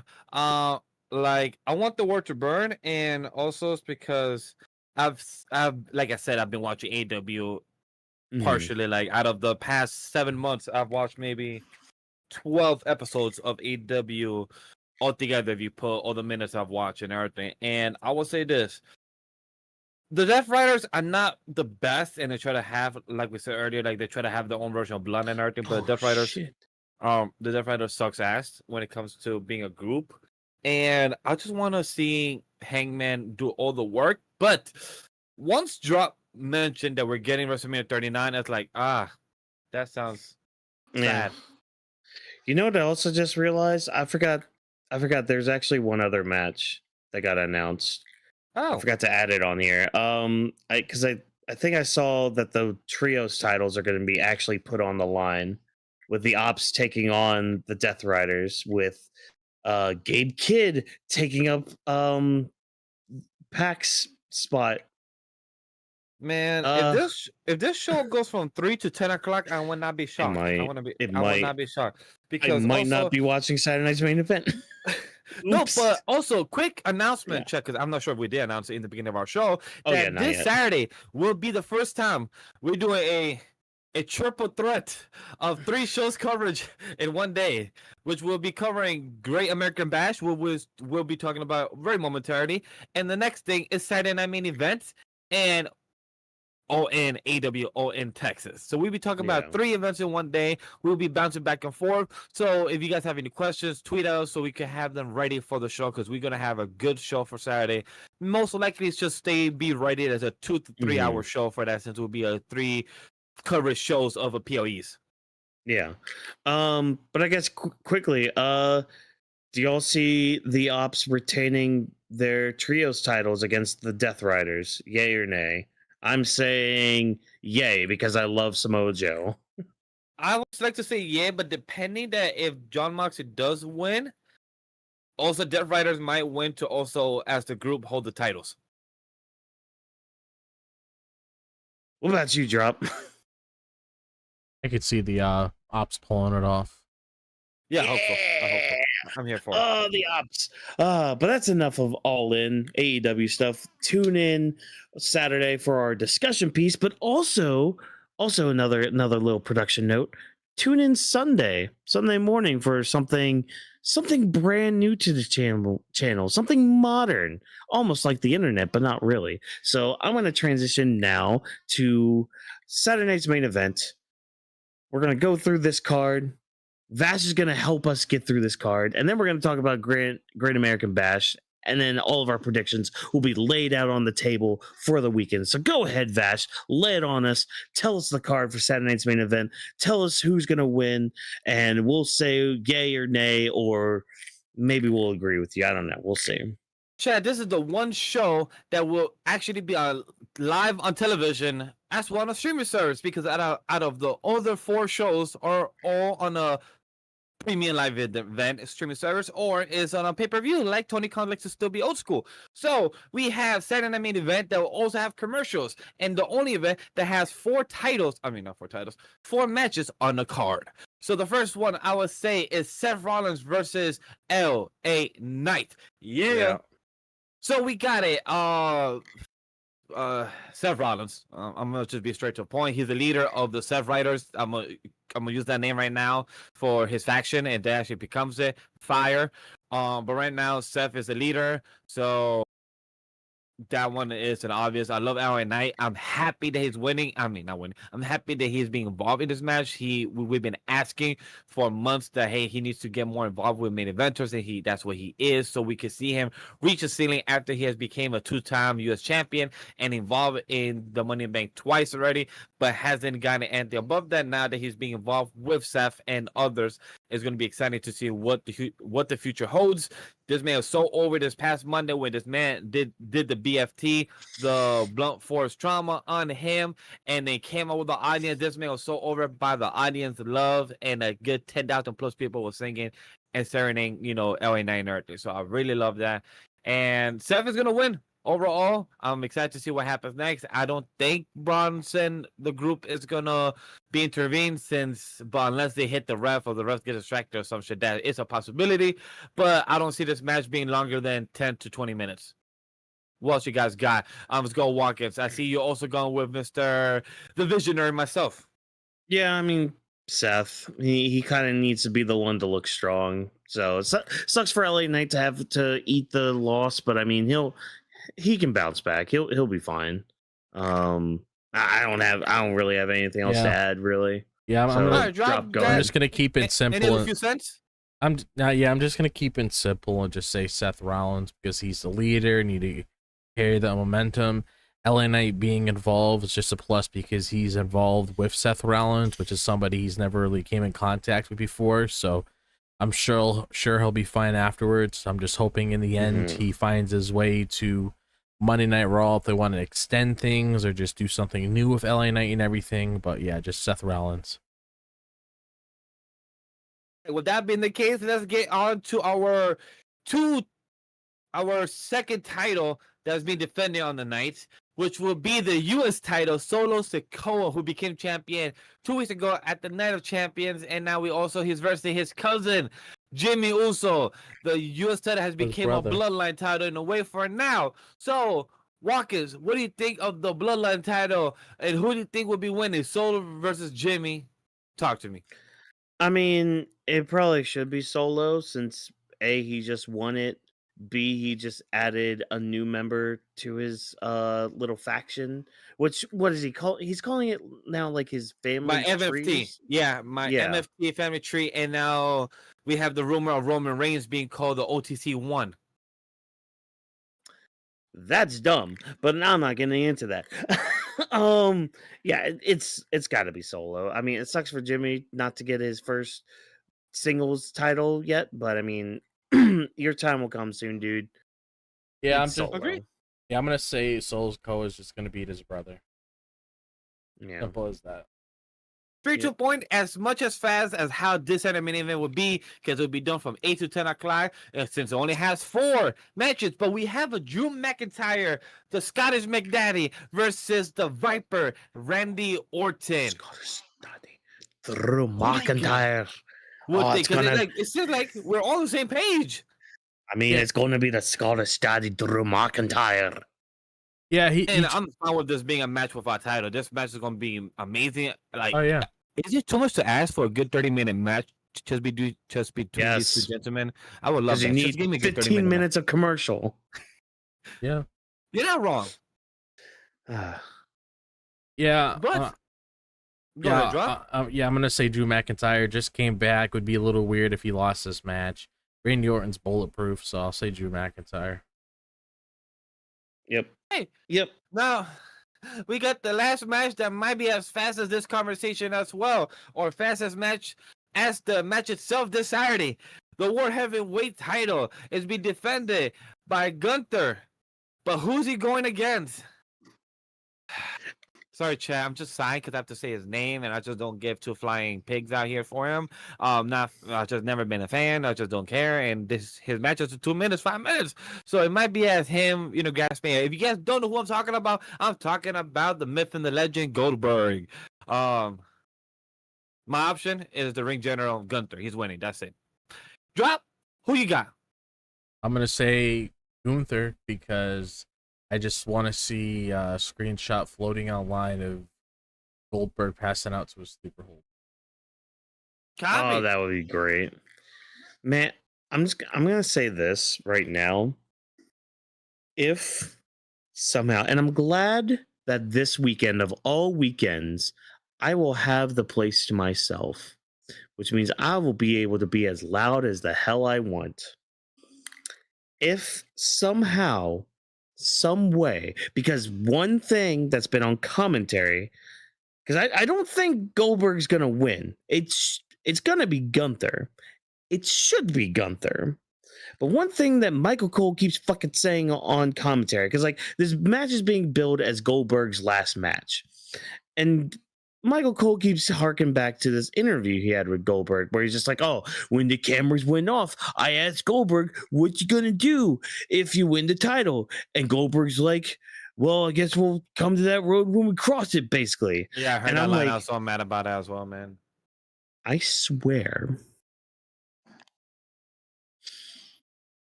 if Goldberg wins on Saturday, the crash out is gonna be like unlike anything you've ever seen come from me. You thought I got mad at a freaking clown trying to touch my cupcake. You thought I got mad at freaking season 2 of Ranger Reject that doesn't exist. Goldberg beats Gunther. It's over. It's done. Podcast will be shut down. The channel will be deleted.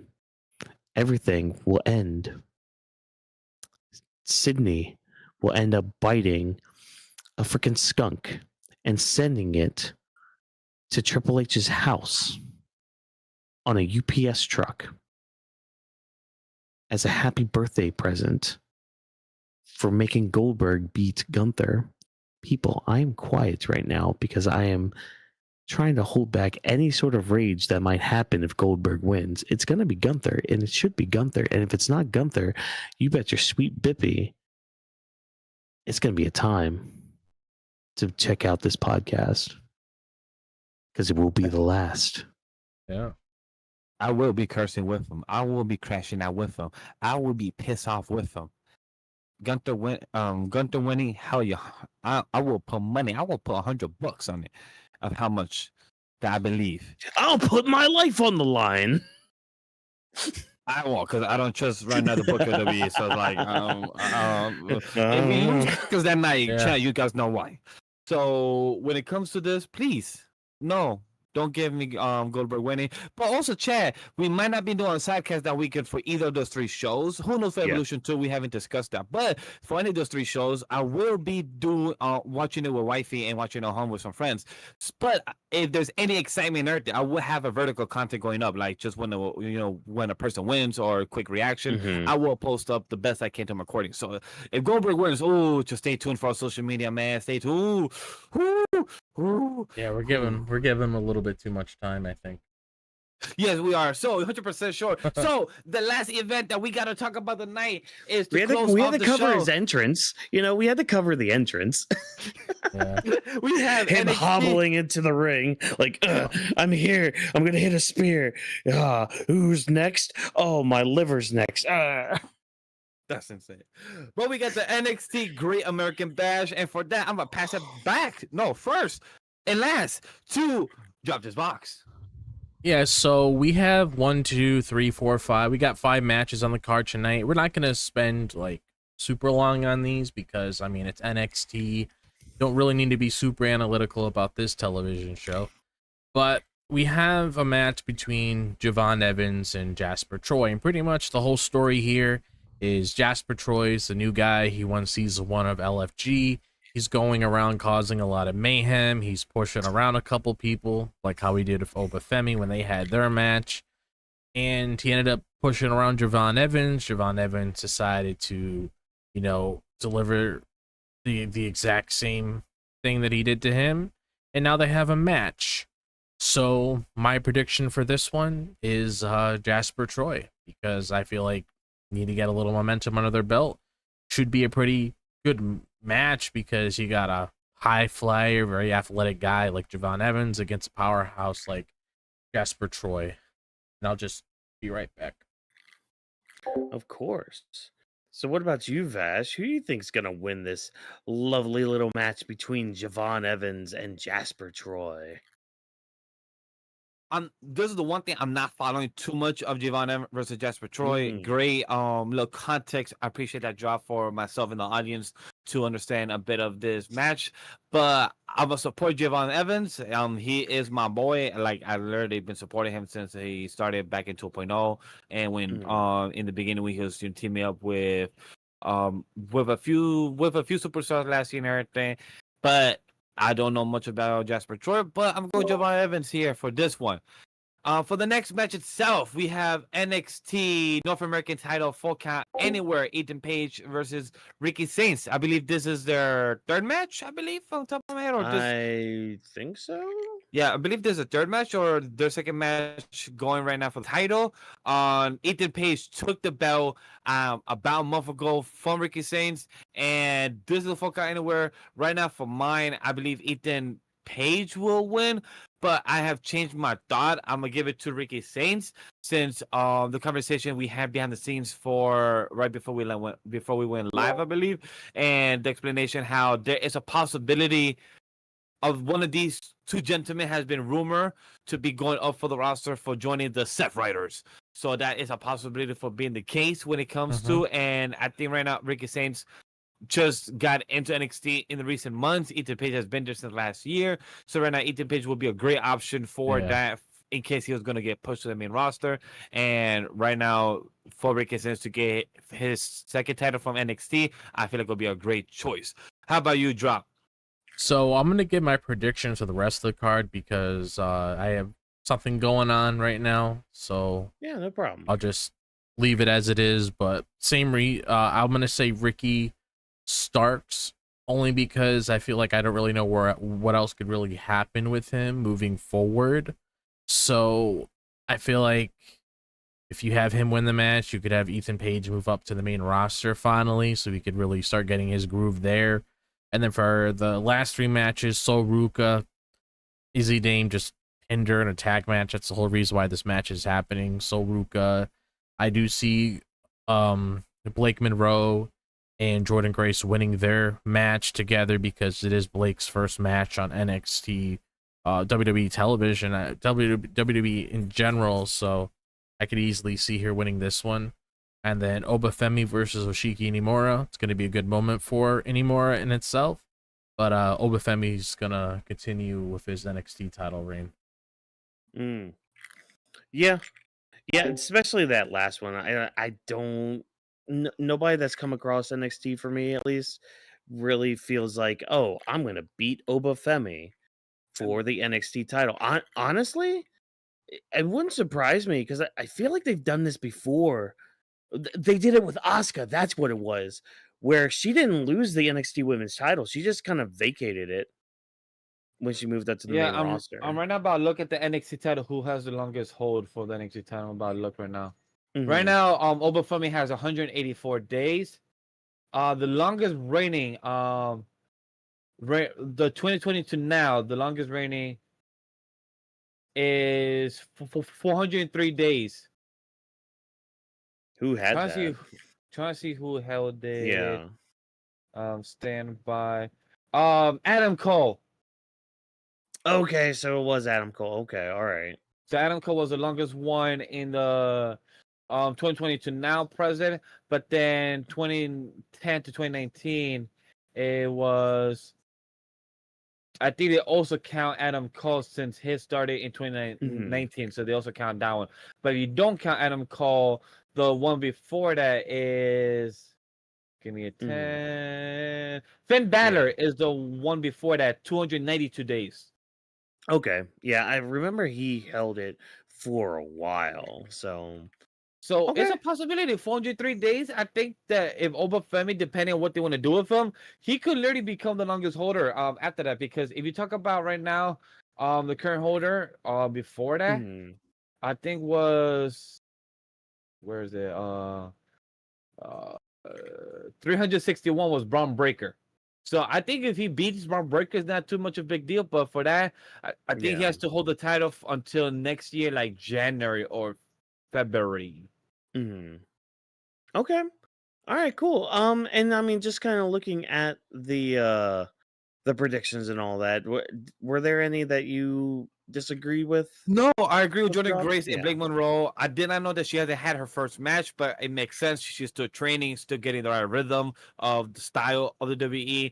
With Fatal Influence, I'm glad that they're actually not being main eventers, but they're being involved and put in the work and what it means to hold a group. So I'm happy for them because I thought Fatal Influence was going to be like a fad for a short time over the past couple of months, or I think earlier last year.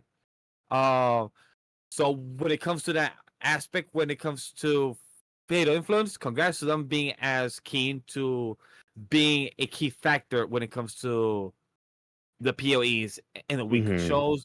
And so Ruka is such a simple thing. So Ruka, like Drop said, Easy Dame just paying her and everything, and you just want to get Easy Dame continue getting over or just to getting loved by the fans and get her involved in the story. So Easy Dame may become a North American NXT Women Champion in the future, but right now, so Ruka. So that is perfect.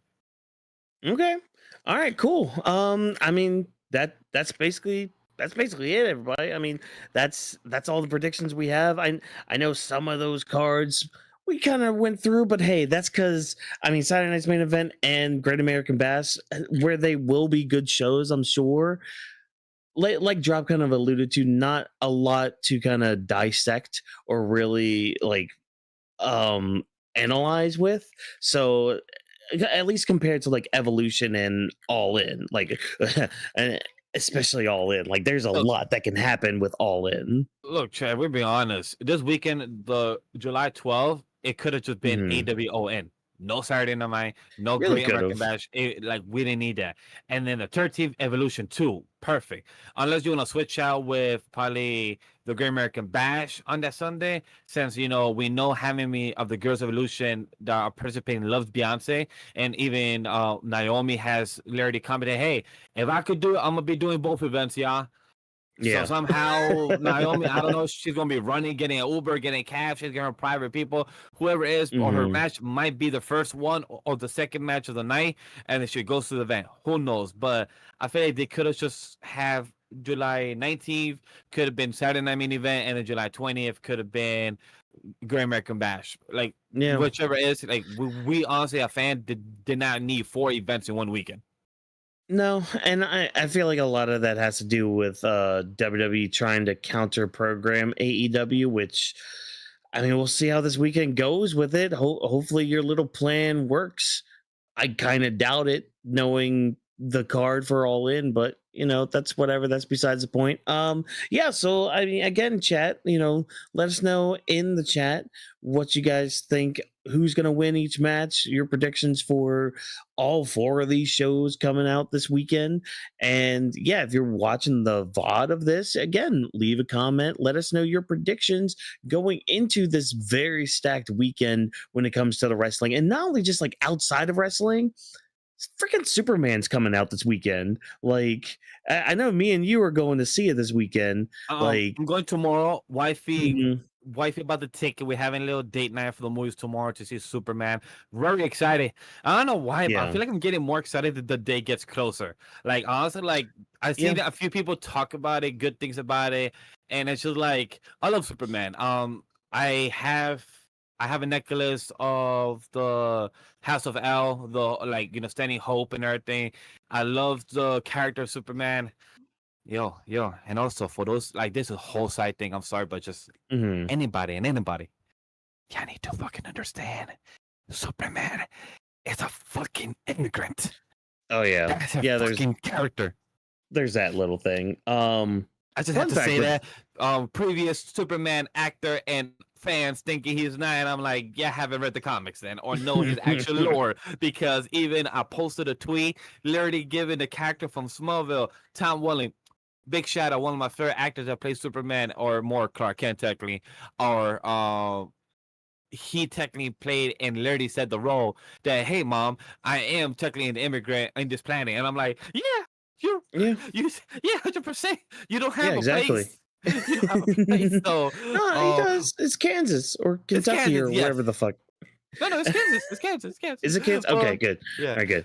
Yeah. Wait, No, is that wait a minute, is that looks like the Nicolas Cage version of Superman, no. because almost has his look. No. So this is a Superman. Short little tangent before we head out, everybody. This is a Superman figure I've had since I was a wee little lad. Then that's definitely like- not Nicolas Cage, because that didn't come out by then. Fun fact: I'm pretty sure if you watch Seinfeld, I'm pretty sure this is the same figure in the background, like on the shelf. I'm pretty sure. I recall the shot you're talking about. My Yeah. brain remembers something. Yeah. But no, I found this because this was one of my favorite toys growing up, as a kid, and I found it a couple weeks ago. So it's just been kind of on my little table here. You might have seen it in the background and all that stuff, people, but I just wanted to highlight them real quick while we're wrapping up here and talking about the movie and all that. So good thing to have Superman just in here in the way and all that. But you know what? I think we've reached a good point here. We're gonna go ahead and end the show. So I just want to add a quick promo as well. If we're talking about Superman, chat, also check out the Anime Navy podcast, because we're doing a review about Superman. So if you, as much as you care about wrestling, because we're going to be here, quick reminder, SmackDown at 10:30 p.m. EST for our SmackDown coverage for the team of Watkins and Drop This Box. I won't be here for Saturday. We're doing the trifecta, the triple threat of Saturday Night Main Event, Great American Bash, AEW All In. W coverage of all three in there. If you guys want to throw in a guest, let us know. If you guys want to have us, bring a guest that has seen all three or have a discussion for that show. And then Evolution 2 coverage for that Sunday. And then Monday off the bench at 10 a.m. EST. And then Wednesday, Anime League Podcast episode 157 for the Superman review. And then the following week will be San Diego Comic-Con and Squid Game review coverage. So go check that out. Hopefully you guys enjoy. Yeah. I mean, yeah. So there's all the plugs from Vash, and the only way to kind of keep track of all that is you see in our yellow section of the screen all of the handles for our social media: NMOE Studio, Legendary Vash, Drop This Box, Watkins MW, and of course Weebs of the Ring, along with the hashtag of Weebs the Ring. Great way to kind of keep up with the conversation. And hey, talk to us, let us know some feedback and all that stuff. Let us know how we can improve the show or any other versions of content you want us to do. Anybody you want us to start interviewing or talking to or collabing with, hey, let us know by using that hashtag, or let us know in the comments in the chat and all that. So with that being said and out of the way, thank you for taking time to listen to Grappling with the Week. Before we head out, as always, do exactly what I said regarding those social media platforms. We are known as Weebs the Ring on all of those platforms. So hey, just type that in and you'll find us wherever you're searching. Grappling with the Week is presented by NMOE Studio. Thanks to our production team for all of their hard work. Thank you for joining us once again, and special shout out to Stu for helping us with the recording of this podcast throughout all of your heartbreak through John Cena's horrible heel turn of 2025. Have a good night, ladies and gentlemen, and we'll see you tomorrow night for Smack Diggity Down.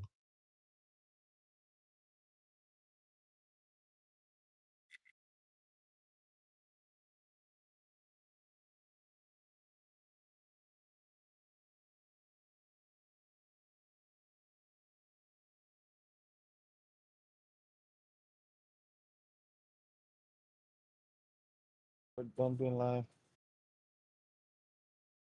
The stream hasn't updated yet. I can't tell.